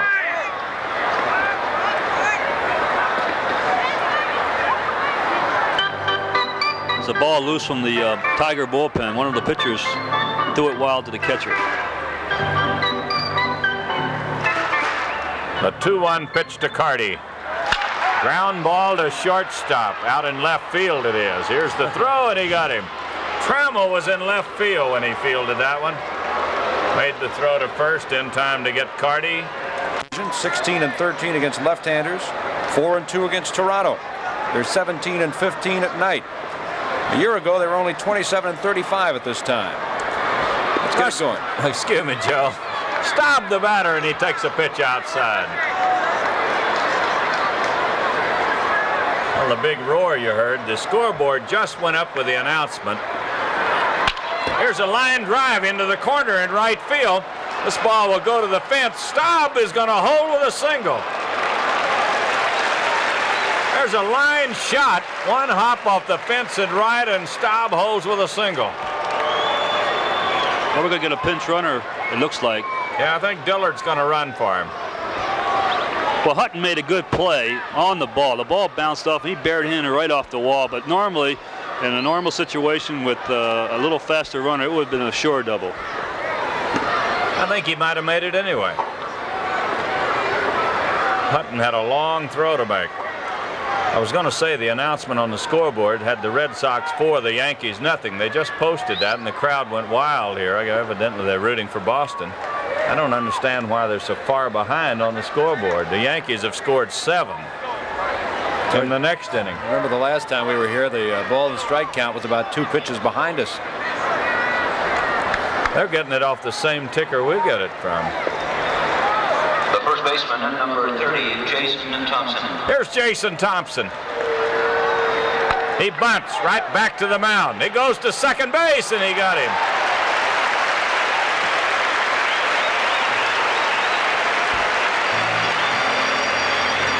I'll say one thing about this is that Garvin really makes a good play here. He just fields the ball. Of course, the AstroTurf gets the ball a lot quicker than normal, and he just wheels the ball and throws it to second base. Very tough to sacrifice on the AstroTurf. Now, Garvin's a good fielder. We saw that on LaFleur's bunt. He did not even look. He grabbed the ball, turned, and threw to second base in plenty of time to get Dillard. That'll bring up Rodriguez. Look out, Jason. They almost got him twice.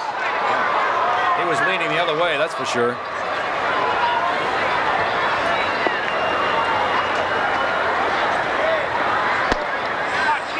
Aurelio takes it inside. Rodriguez is looking for his first hit tonight. He hit the ball deep his last time up.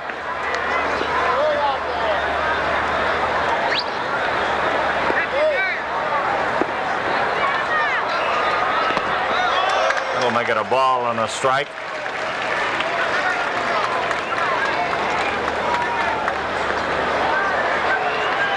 We're in the 9th inning, tied at 2 runs apiece. Tigers have a runner at first base with 1 out. 1 ball, 1 strike to Rodriguez. Look out. Looks like he's giving it away a little bit, Al. He is from up here when he's going to first base. I'll tell you one thing, I heard Trzaskowski yell all the way up here, get back.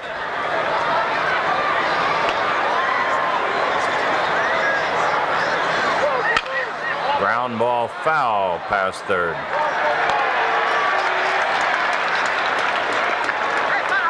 One ball, 2 strikes.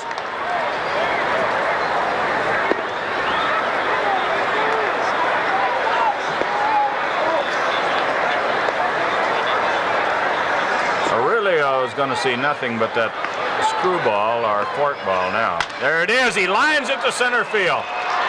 Jason's going to hold at second. Boy, how big that bunt is.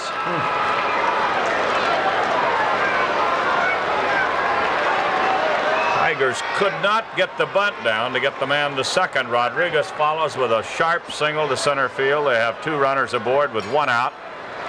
And the batter will be Stanley.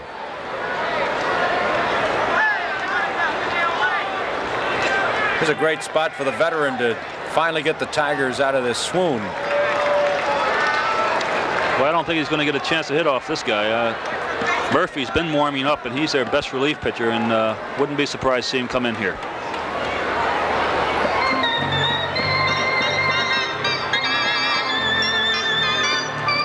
Roy Hartsfield, the manager, says, "That's it, Jerry."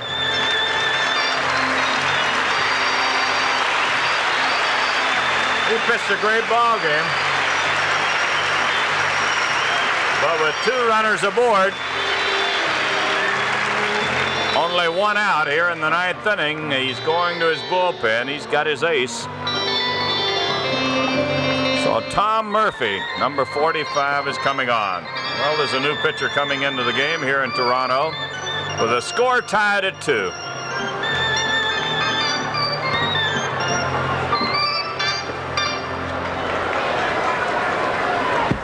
I think Staub could have made it to second base. He would have been close.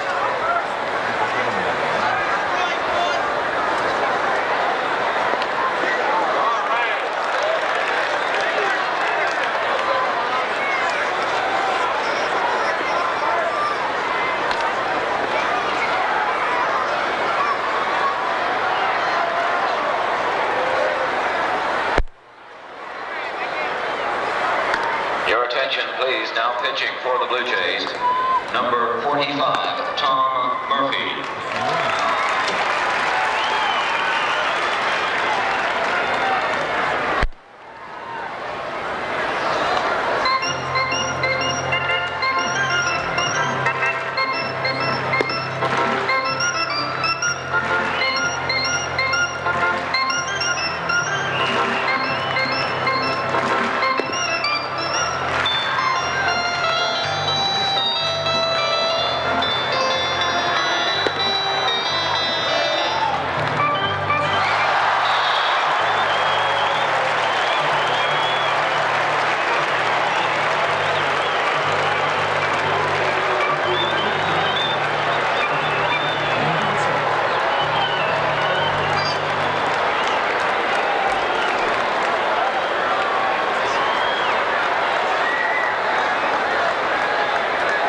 The Tigers will go against Tom Murphy, their top reliever, a 3.82 earned run average, 2 wins, 5 losses, his 24th appearance. He has 5 saves this season and 40 innings of work, giving up only 34 hits.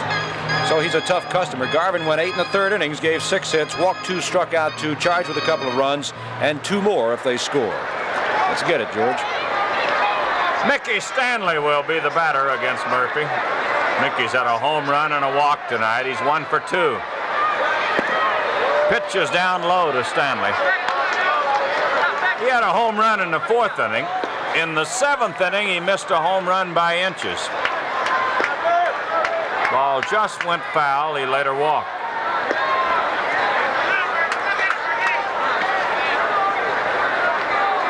The 1-0 pitch. Mickey fouls it away. 1 ball, 1 strike. George, the outfield is really playing shallow on Mickey. Upshaw in left field and Baylor in center field are really close, and it's going to be tough for Thompson to score if the ball is hit directly at them. I can't believe that Upshaw would play that close in left field.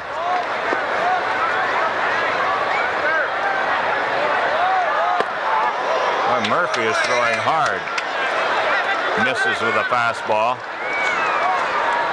Here's a pitch now. Mickey should be looking for the fastball here with 2-1 on him. He doesn't want to go 3-1, and here's a good pitch for Mickey to jump on. A ball 2 and a strike 1 count to Stanley. He chops it to the mound. He goes to second with it. The relay to first, and he's not in time, and Mayberry made a good play. Boy, McKay never should have thrown that ball to first base. But he threw it in the dirt. See the replay here. McKay makes the throw in the dirt, and Mayberry makes a good play. Even if the ball would have bounced away from him, Thompson would have been able to score. So Rodriguez is out. That's 2 down, runners at first and third, and the batter will be Parrish. The The catcher, number 13, Lance Parrish.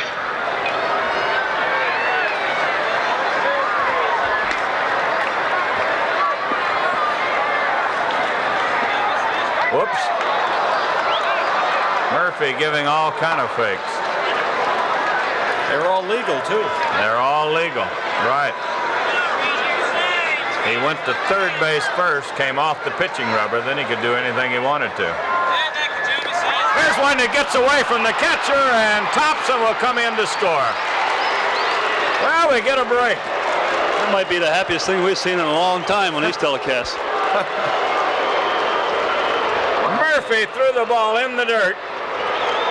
It got away, and Thompson comes in to score. Take another look at it. It goes all the way back to the stands. Well, the Tigers go out in front on the wild pitch here in the ninth inning. George, that's without a doubt the biggest break the Tigers have had in about a month. In a significant situation. Stanley goes to second. And the pitch to Parrish. Ball 2 and no strikes. I'll tell you what else that pitch did. It's sending a lot of people to the exits. Not much faith here in the ninth inning in the batting order. Here's a strike. I hope their judgment's right. Ball 2 and strike 1 to Parrish. Stanley at second with 2 outs. 3-2, the Tigers lead it in the ninth. There's a strike, and it's 2-2. Boy, Murphy's got good stuff.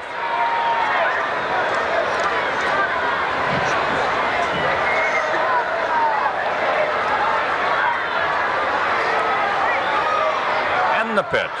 He struck him out. Parrish strikes out, but the Tigers get a run on 2 hits. There were no errors. A wild pitch in the inning. Gave up hits. And he has managed a couple of strikeouts tonight, although he appears faster than that. He's walked 4 and going for his second win without a loss. He has a fine earned run average of 2.73, and manager Ralph Houck would like to see nothing better than a route-going performance for Baker, but he's got John Hiller warming up in the bullpen just in case. George? The pitch to Mayberry is in for a strike. Big John has had a perfect night at the plate. He's singled twice and he's walked. He didn't like the call by Al Clark, and they're having a few words at the plate.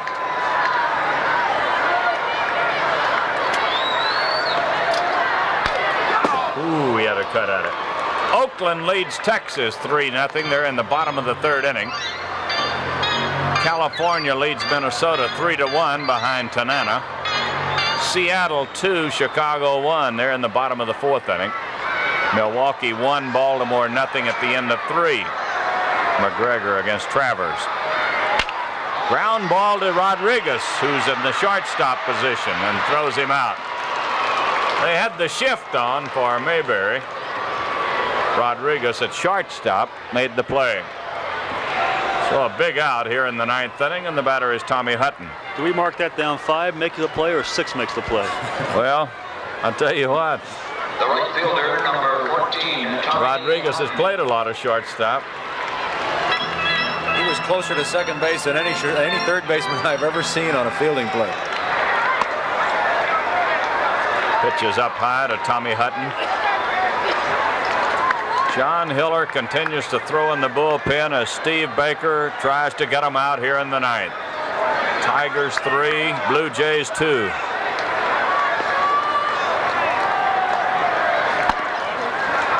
We'll make it ball 2 and no strikes. Parrish going out to talk to the young man.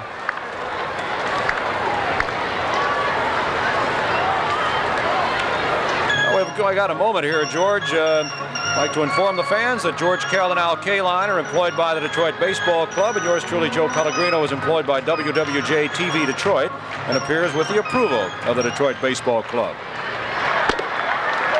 3-0 to Tommy Hutton.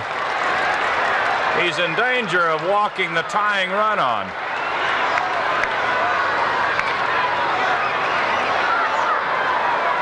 And he does. Boy, he didn't come close. And Ralph Houck has seen enough, I think. He is making his way to the mound. He signaled to the bullpen before he started to the mound to see if Hiller was ready. And he got the signal that he was, and the call has gone out.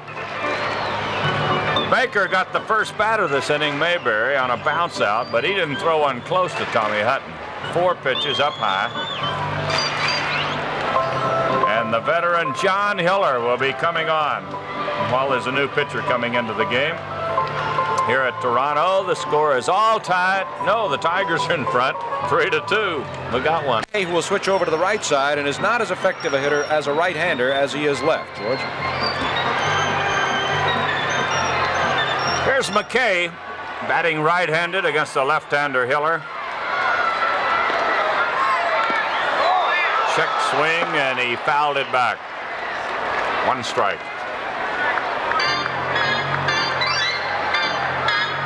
Well, this has been a close one all the way. Tigers broke a tie in the top of this inning on a wild pitch by Tom Murphy, pitching in relief.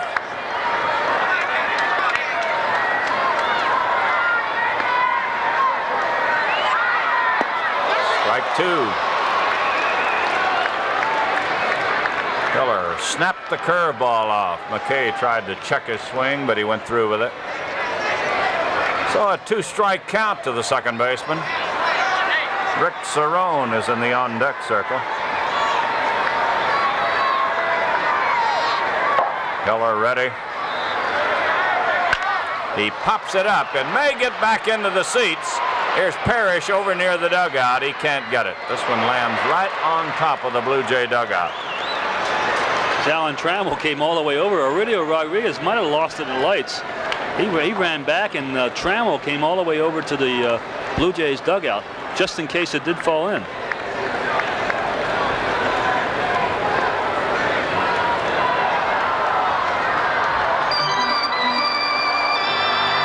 George, there's a pretty good chance that McKay might see the straight change up here. With 2 strikes on him. We'll see. Here's the pitch. Fastball is up high. I thought he might waste one, Al, and then throw it. Or try to get him to go for a high fastball. He wasn't going to throw him a strike, that was for sure. Now he changed up and just did miss. Boy, it was close, and Parrish wanted it. Naturally. He might be a little biased in his umpiring. Ball 2 and strike 2. Hiller ready. Fly ball left field. Kemp is there waiting. He's got it. There's 2 outs. So McKay is out on a fly to left. That's out number 2, and it'll be up to Rick Cerrone. He got into the game as a pinch runner for Alan Ashby back in the 7th inning. The catcher, number 9, Rick Cerrone.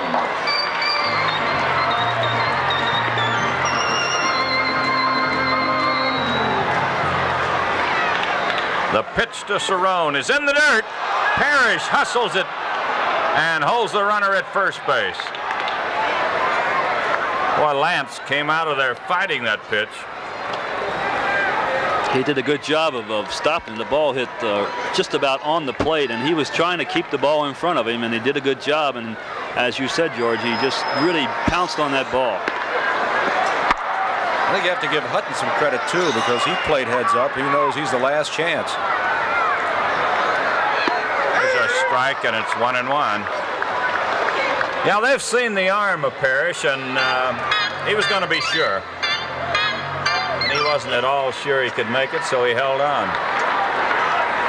1 ball, 1 strike. Foul back. 1 ball, 2 strikes.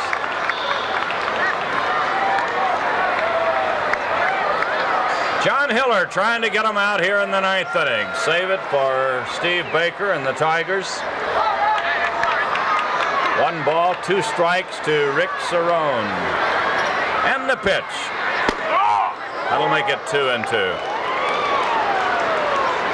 He went on the outside with a fastball.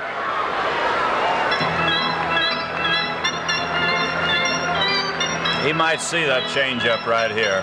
Hiller has one of the better changeups in the game. And the pitch. Fastball, and he just got a piece of it. I think he might have been looking for a breaking pitch or a changeup. He swung at that pitch flat-footed, as if you would normally do when you're looking for an off-speed pitch. And he was just hoping to foul it off. A ball 2 and a strike 2 count. Hiller delivers. Oh, it was close. Well, you got to be fooled to take that pitch. He was caught looking at a changeup and took it for ball 3. So the runner will be going on the 3-2 pitch. 3-2 and 2 outs. Tigers lead by a run. Here it is.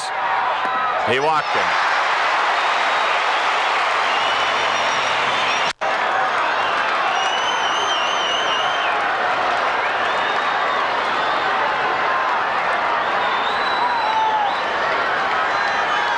Velez, a strong right-handed batter.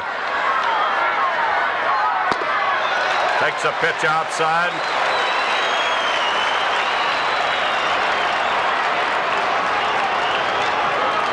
Now I think Hiller is off a little on his control, mainly because he hasn't worked too much lately. Right, he hasn't had too much action in the past few days. There's a curve up high. 2-0 to Velez.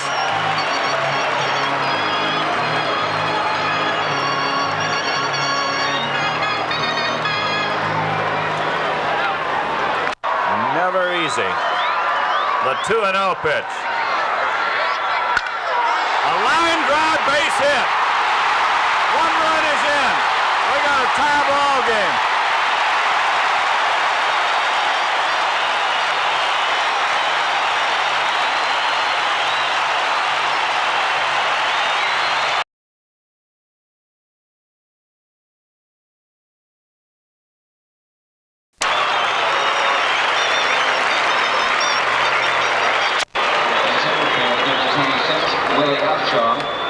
And in left field, number 19, Otto Velez.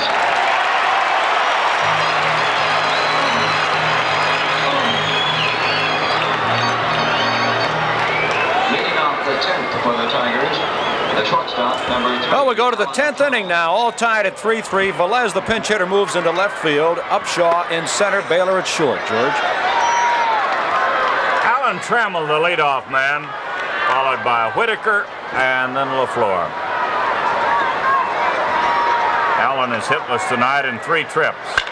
Hits a high fly ball to left field. On the run is Willie Upshaw, and he has it right at the fence. Boy, Trammell hit it a long way. And Willie Upshaw went back to get it. Take another look at it. It's about as far as you'll see Trammell hit a baseball. 375 feet away, and Willie Upshaw grabbed it right at the fence.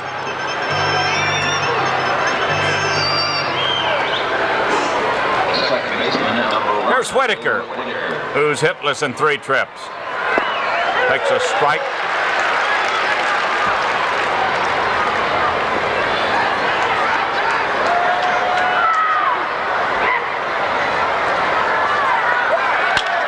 Here's one down the left field line. This could be extra bases. Whitaker on his way to second. He'll make it easily. So a double for Lou Whitaker here with 1 out in the 10th inning. Well, Lou just went with that ball. He threw him a fastball on the outside part of the plate. It was up a little bit more than Murphy wanted to, and he just hit it to left field. The center fielder, number 8, Ron LaFleur. Here's LaFleur, who's had 2 hits tonight in 4 trips.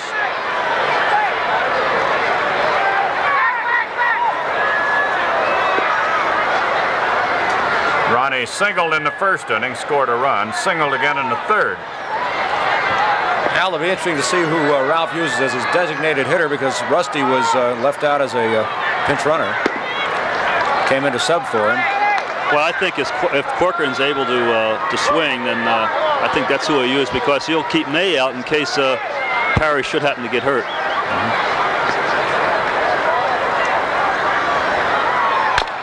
LaFleur bounces it foul. 1 ball, 1 strike. The go-ahead run at second base with 1 out. That's the first hit off Murphy, although he gave up a run on a wild pitch in the 9th inning.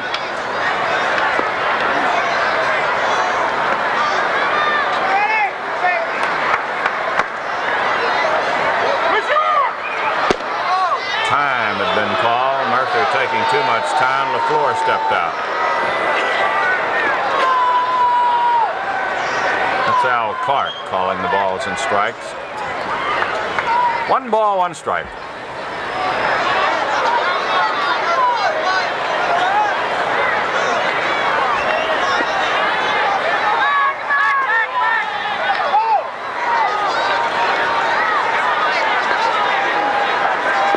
Whitaker has good speed, and they're not going to give him a chance to get a flying start on Murphy.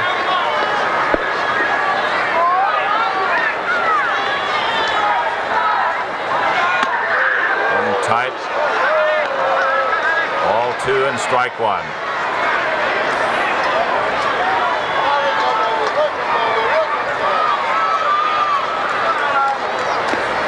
Ron LaFleur with a chance to put the Tigers in front. Checks his swing and fouls it off. Count is even at 2 apiece.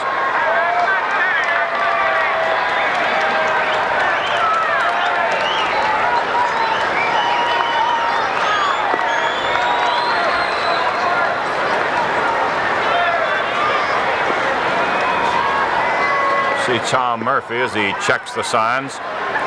And the pitch. 3-2. Full count to LaFleur. Steve Kemp is the next batter. Strike 3. Bouncing ball to short.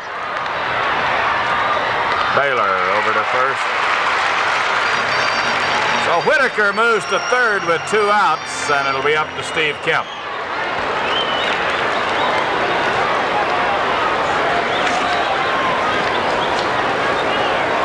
Roy Hartsfield is coming out. He wants to talk to Murphy on the spot. He's going to make a pitching change. Going to bring a left-hander in right now. Might be Willis. He wants a left-hander to pitch to Kemp. Has a shot right here of putting the Tigers back on top. We are tied 3-3 in the 10th inning. And again, the Tigers trying to snap that 7-game losing streak. Let's get one for us, George. Mike Willis ready, and the pitch is a curve up high. 1 ball to Kemp. Runner at third, 2 outs. And the pitch. Right. Good curveball right over the center of the plate. 1 ball, 1 strike.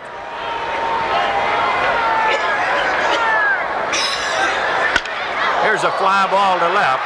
Velez is there. He'll make the play, and the inning is over.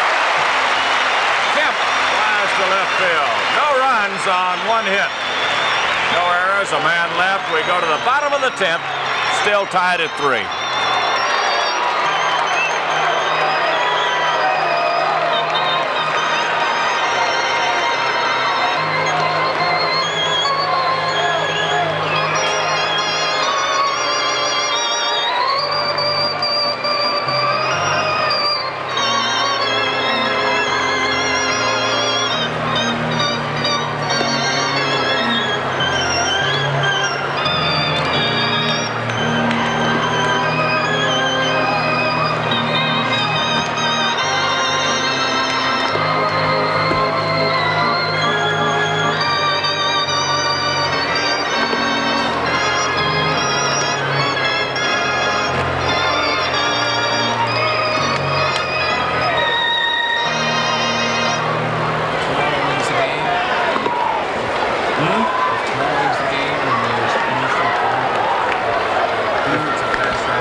it's all up to John Hiller now. It's his ball game to win or lose at the moment. Tied at 3-all. Will go to the bottom of the 10th inning. And the Toronto Blue Jays.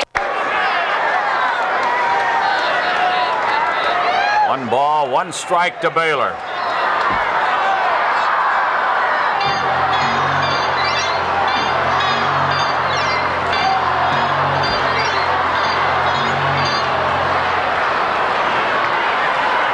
John Hiller getting ready. And the pitch. A line shot up the middle. Baylor gets a base hit to start the 10th inning.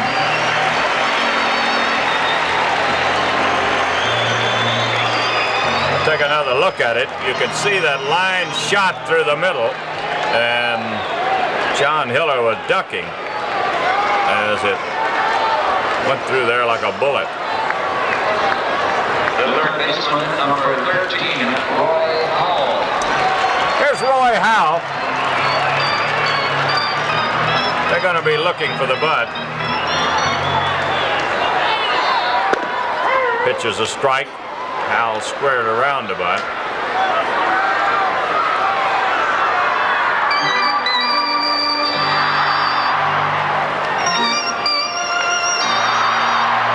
And you know he's going to bunt if he can get the bat on it. Pitch is high and inside. 1 ball, 1 strike.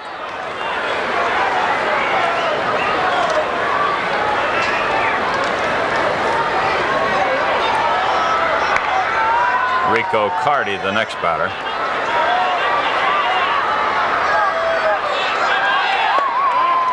Pitch is over the plate but low. Makes it ball 2 and strike 1.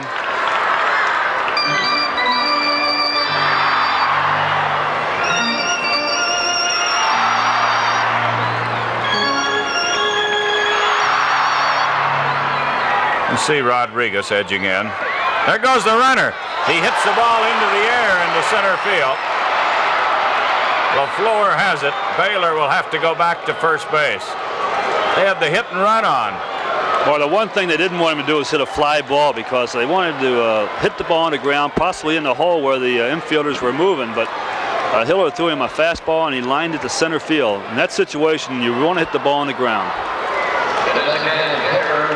Well, Baylor had a big jump, too. Here's Rico Carty. He's had 1 hit and 4 trips.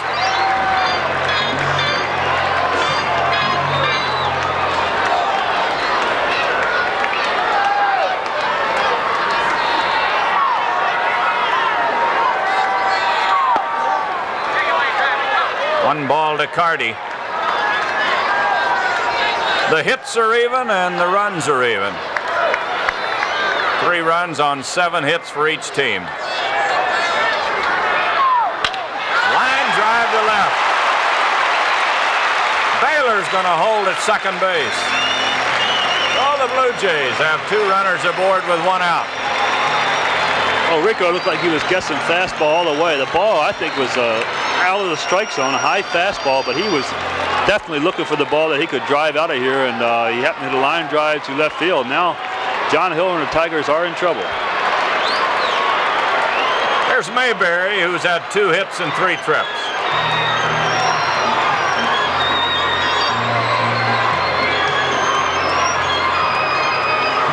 Now looks like Ralph Houck will go with Hiller all the way. Nobody's warming up in the bullpen. Well, they have mostly left-handed hitters now, and Big John, he likes to hit the ball up the middle against left-handers. Pitch is down low to Mayberry. 1 ball, no strikes. 2 on, 1 out. We're in the bottom of the 10th. Tigers 3 and the Blue Jays 3.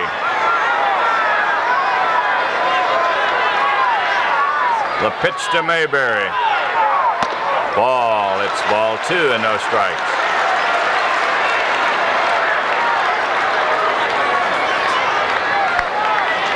He doesn't want to walk him. He fell behind Velez in this spot with 2 on in the 9th inning, 2-0. Then Velez singled to tie the ball game. Now Mayberry waiting on the 2-0 pitch. Change up curve. Mayberry didn't like the call on it. Oh, he's unhappy. Well, there's a bad spot to be getting on the umpires. Take another look at the pitch. Change up curve. We'll let you be the umpire. Ball 2 and strike 1. Here's a pop fly. It's going to drop in. Trammell makes a whale of a play, and it's a double play. Trammell made a whale of a play on a pop fly. Oh, we take another look at that. This was base hit all the way. He hit it on the handle of the bat. Kemp didn't have a chance to get it. Trammell going into shallow left field made a whale of a play, and he had a cinch double play as Baylor was all the way around third. No runs in the inning on 2 hits, no errors, a man left. We go into the 11th, still tied at 3.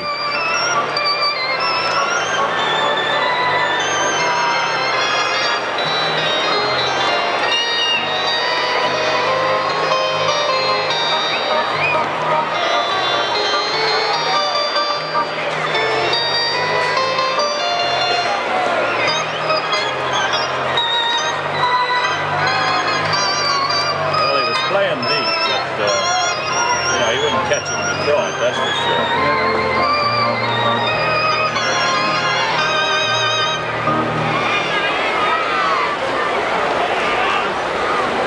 He's got Walkenfuss out there. Yeah, he's going back.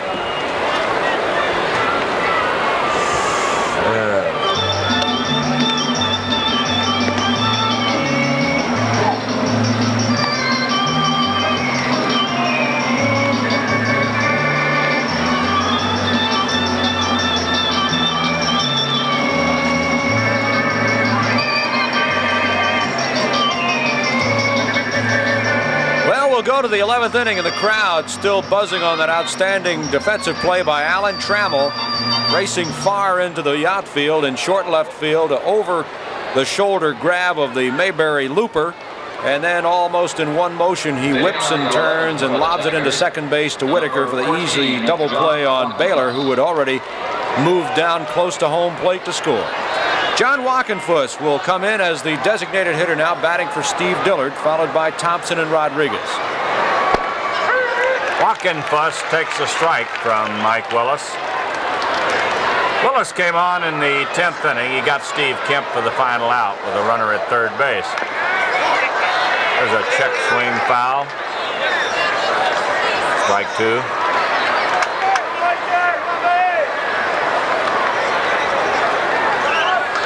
Each team scored a run in the 9th inning. Tigers scored on a wild pitch by Murphy. Blue Jays scored on a 2-out clutch single by Otto Velez.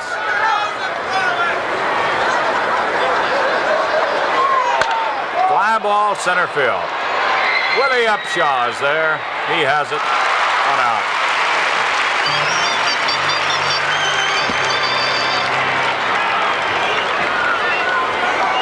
That'll bring up Jason Thompson.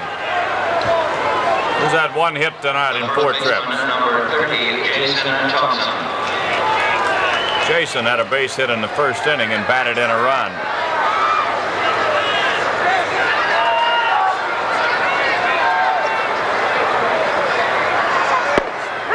Right down the middle of the fastball.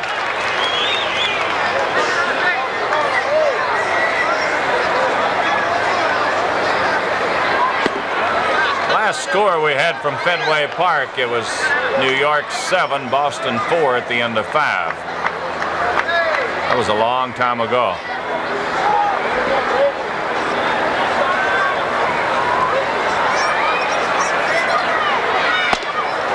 Ball 2 and strike 1.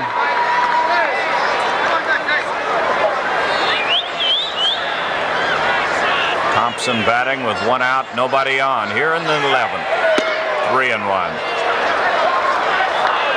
Rodriguez will bat next.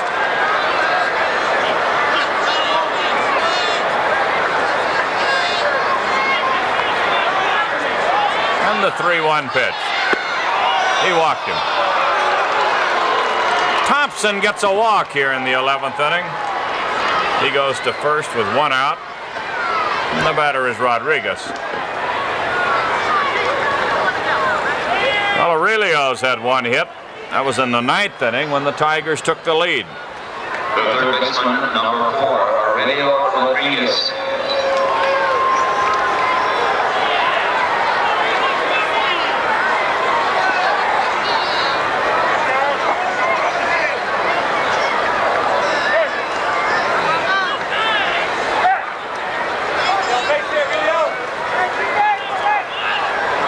George Toronto has another right-hander throwing in the bullpen. Looks like Kirkwood out there. Pitches outside to Rodriguez.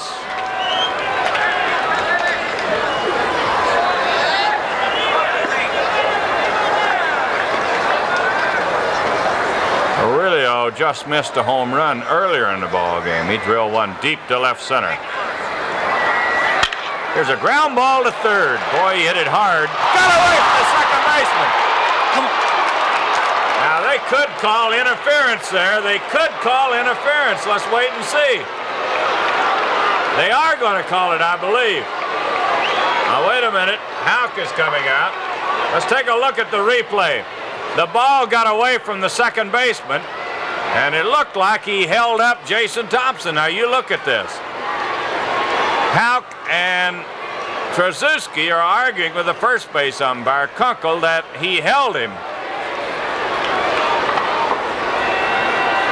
We're going to have a conference on it.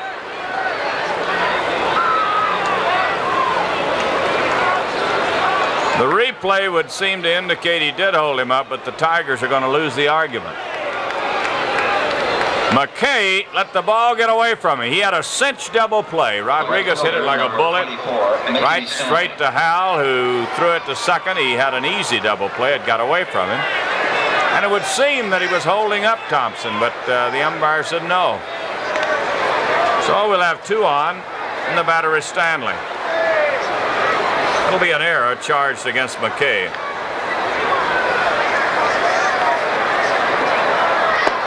Pitches down low to Mickey.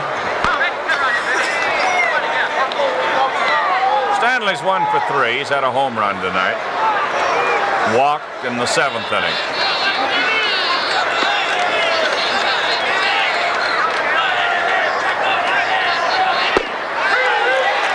That makes it 1-1.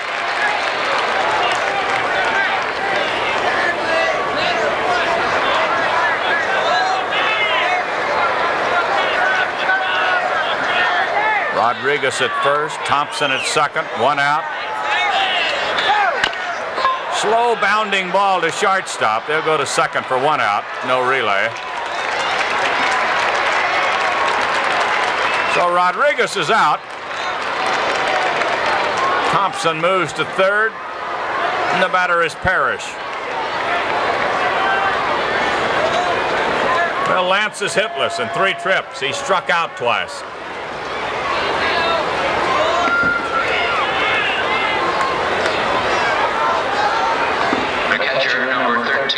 He'll be facing Mike Willis for the first time.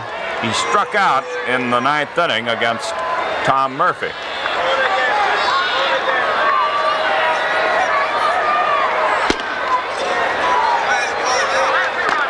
One ball to Parrish. Stanley at first base. Thompson at third with 2 outs.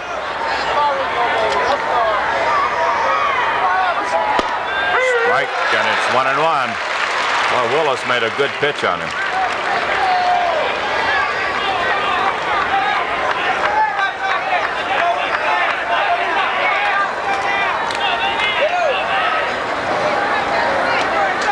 Mike ready. And the pitch. Fly ball to left. Velez is there, and the inning is over. In the inning, no hits, an error, a walk, 2 men left. We go to the bottom of the 11th, still tied at 3. Doug Alt will bat for Tommy Hutton, followed by Dave McKay and catcher Rick Cerrone against left-hander John Hiller, as we are tied at 3-all in the 11th. Tigers struggling to get out of the slide, 7 straight losses, and go home against the Yankees with a couple of wins in the column. As Alt steps in, George. Well, we got a dandy going. Tigers and the Blue Jays tied at 3 apiece in the 11th inning. Doug Ault, big right-handed batter, batting for Tommy Hutton. Boy, he was trying to put an end to this right now. A big swing at a fastball.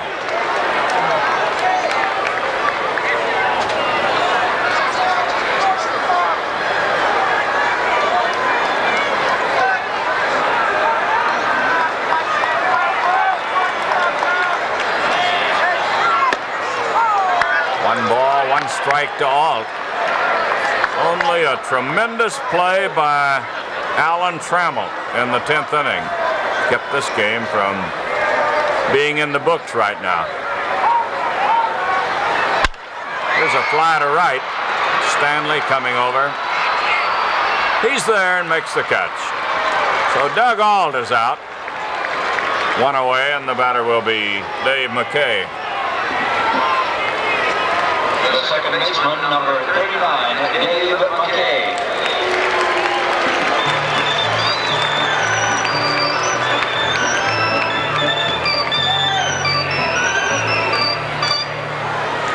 Dave McKay batting right-handed against the left-hander.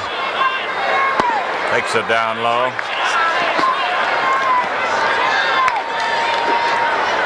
He's 0 for 4 tonight. Flied to left field in the 9th inning against Hiller.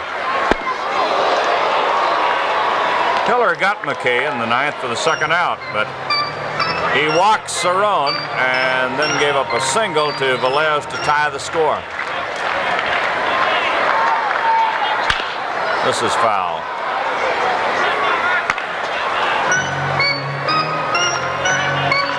How do you think Hiller, because he hasn't worked much, might just be getting stronger and sharper as the time goes on? I think so, yes. No question about it. The more he's out there, the better he should get.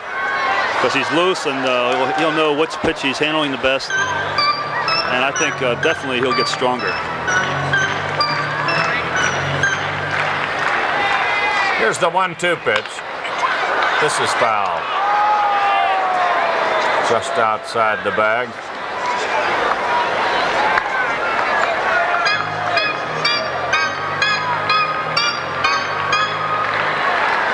John Hiller delivers. Struck him out.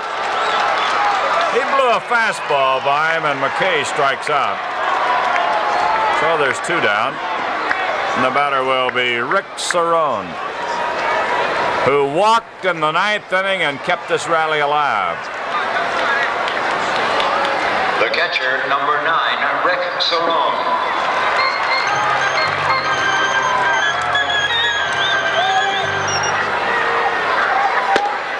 Hiller delivers a strike to Cerrone. 3-7-0 for the Tigers, 3-8-1 for the Blue Jays. There's a pop fly that Trammell says he'll handle. He does in foul ground. So Hiller gets them out 1-2-3 in the 11th. Nothing across, and we go to the 12th, tied at 3 runs apiece. Ball that was out by Bob Baylor after a man had walked and moved over to third base, and they got their last run on the single by Velez. Alan Trammell leading off, and he takes it outside. There's a late score for you at the end of 7. It's still New York 7, Boston 4. They're playing in the 8th inning. Cleveland has taken a 2-1 lead over Kansas City at the end of 5. Baltimore broke a 1-1 tie in the 5th inning with 5 runs, and they lead Milwaukee 6-1. Milwaukee batting in the bottom of the 5th. Here's a strike to Trammell. That'll make it 2-1. Oakland leads Texas 3-0. They're playing in the 7th inning.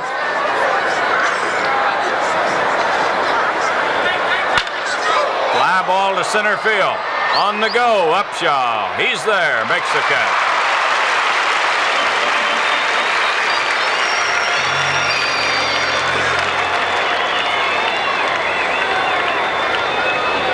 So there's one away in the 12th inning. The batter will be Lou Whitaker. California leads Minnesota 3-1. They're playing in the bottom of the 5th. Tanana against Erickson. And Seattle leads Chicago 2-1 at the end of 6.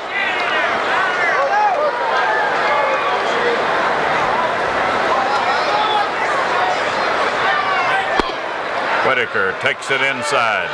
Ball 2 and no strikes. Lou had a double his last time up. Hits it on the ground hard to second. 2 up and 2 down, and Ron LaFleur will be the batter. Ron's had 2 hits and 5 trips. The center fielder, number 8, Ron LaFleur. Pitch is outside.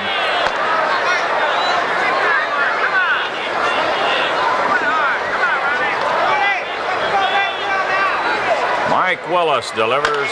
Bouncer to third. Roy Howell across the infield. He got him. 1, 2, 3. The Tigers go out in the 12th. We go to the bottom of the 12th, still tied at 3.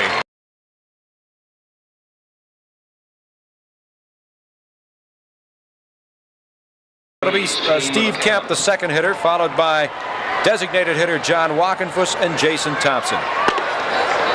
Kemp takes it inside. Steve is hitless tonight in 5 trips. Bounces it to first. Big Sam has it. John has it. Mayberry. So Kemp is out unassisted. And the batter will be Walkenfuss.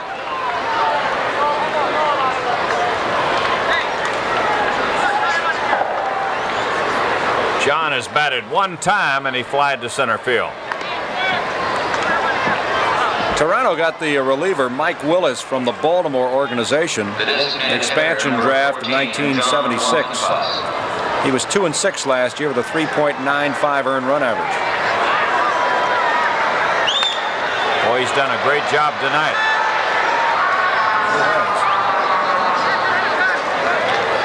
One strike to Walkenfuss. George, in 3 years at Rochester in the Baltimore chain, he was a starting pitcher there, and he had a record of 35-18 over 3 years. But he's been basically used as a reliever with Toronto. Pitch is outside, and it's 1-1.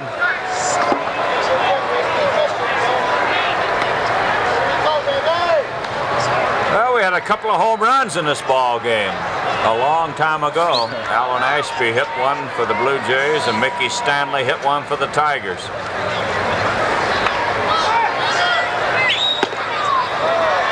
A ball 2 and a strike 1 count.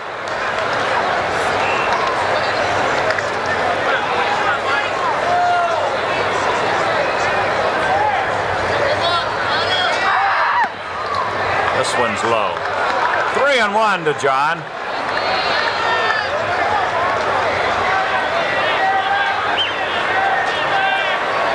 The pitch.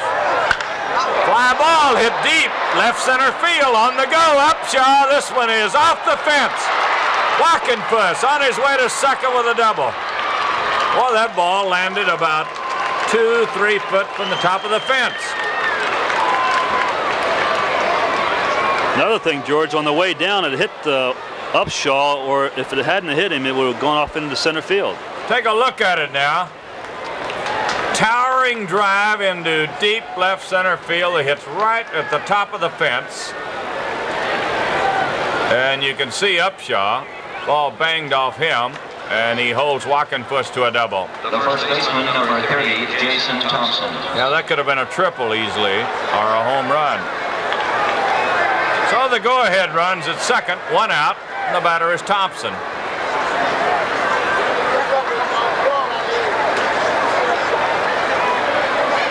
There's a base hit into right center field, all the way to the fence. Walkenfuss is going to score. Just barely. Barely. He held up to see whether he's going to cut it off. I can't believe it. I can't believe it. Walkenfuss held up when the ball was hit. It was in there all the way. Had the ball been hit straight to the right fielder, he wouldn't have scored. That's the way they've been running the bases in this streak. And, hey, we're going to have to get out and have some base running practice. Oh, that was in there all the way. And Walkenfuss took one step back towards second and held up. But he scores as Jason lined it all the way to the fence in right center field. Oh, when that ball hit the turf, it really took off. 4-3, the Tigers lead it.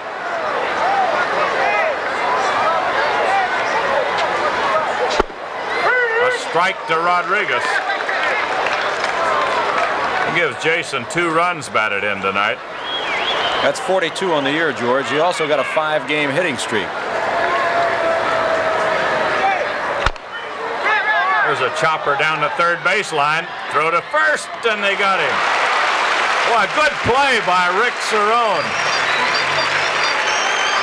Cerrone made an outstanding play on the ball. We're going to take a look at it. You can see the catcher pouncing on it, much like Yogi Berra used to do. Boy, he made this play as well as anybody. Willis didn't have a chance. Cerrone with a strong throw, and he got Rodriguez. So Thompson moves to third with 2 outs, and the batter will be Stanley. Well, we could stand some insurance here.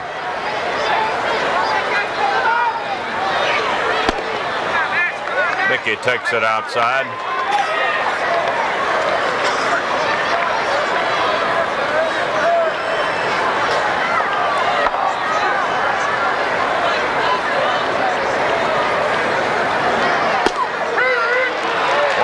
One strike. Willis has been a strong pitcher, but back-to-back doubles here by Walkenfuss and Thompson, and the Tigers have taken the lead. This is the 3rd time tonight they've led. Good stop by Cerrone.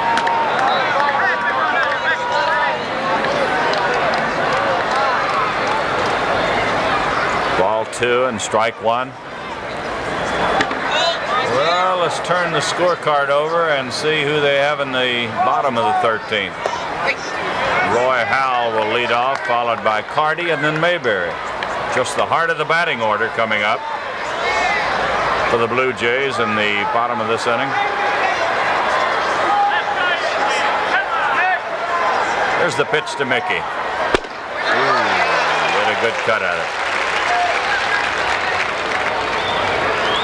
3-2 to Stanley. That's a big insurance run at third base. Willis ready. Oh, he struck him out. Mickey knew it. He watched it sail by. We got a run in the inning on 2 base hits. There were no errors, a man left. We go to the bottom of the 13th. The Tigers 4 and the Blue Jays 3. Losing streak. And Hiller, going for his 6th victory tonight, as he is now the pitcher of record, will oppose Roy Howell, Rico Carty, and John Mayberry as we go to the bottom of the 13th. John Hiller pitching to Howell, who hits it right back to the mound. 1 hop to Hiller, and there's 1 out.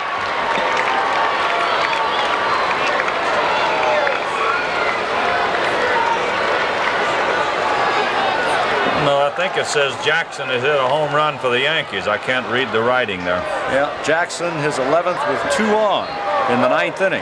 The designated hitter, We'll make it 10-4 then. If that's the case, the Yankees lead. Here's Rico Carty. He takes a pitch up high. Well, you know what Rico Carty and John Mayberry are going to be thinking. Blue Jays trailing by a run. A strike, and it's 1-1. Rico says, oops. I doubt it.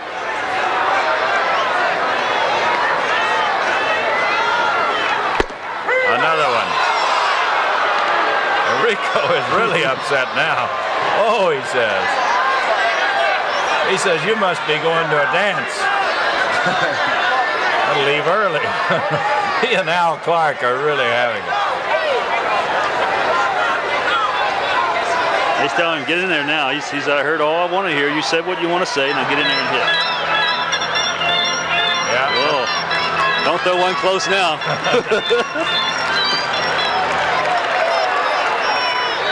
He struck him out. Boy, Hiller just burned that one by him. Rico was not looking for the fastball. He swung at it, but too late. So there's 2 outs in the 13th, and it'll be up to John Mayberry.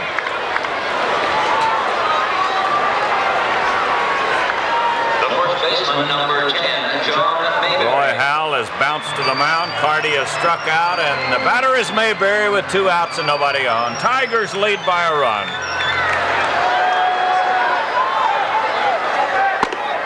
Up high, 1 ball, no strikes. They have really got the shift on against Mayberry. They've got more people on the right side of the diamond than is really legal, I think. Here's a pop fly being chased by Rodriguez, but out of play. George, this shift reminds you of the old Ted Williams shift, and some of these young people that might be still up watching this is exactly the way that we used to play Ted Williams in his prime. That's right. Everybody went to the right side. And Ted Williams, with so much pride, he wouldn't hit the ball to the left side. He'd just try to drill it through there anyway. Usually did. Ball 2 and strike 1.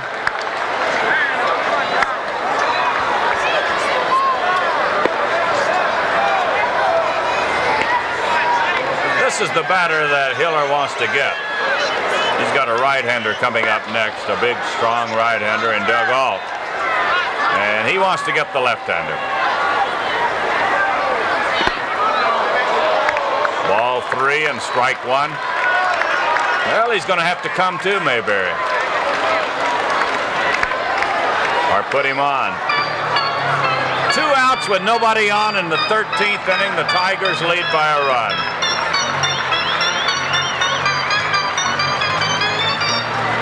Hiller gets ready.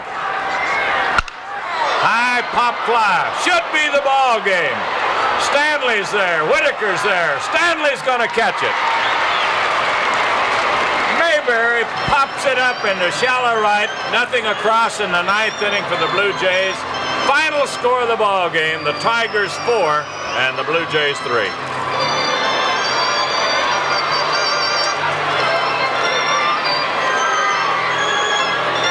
His 6th win in relief on the fine job by Steve Baker as the Blue Jays tied it in the bottom of the 9th after the Tigers had taken the lead in the top of the 9th. So Hiller wins it, and that's it. The end of the 7-game losing streak. And that's it for tonight's game.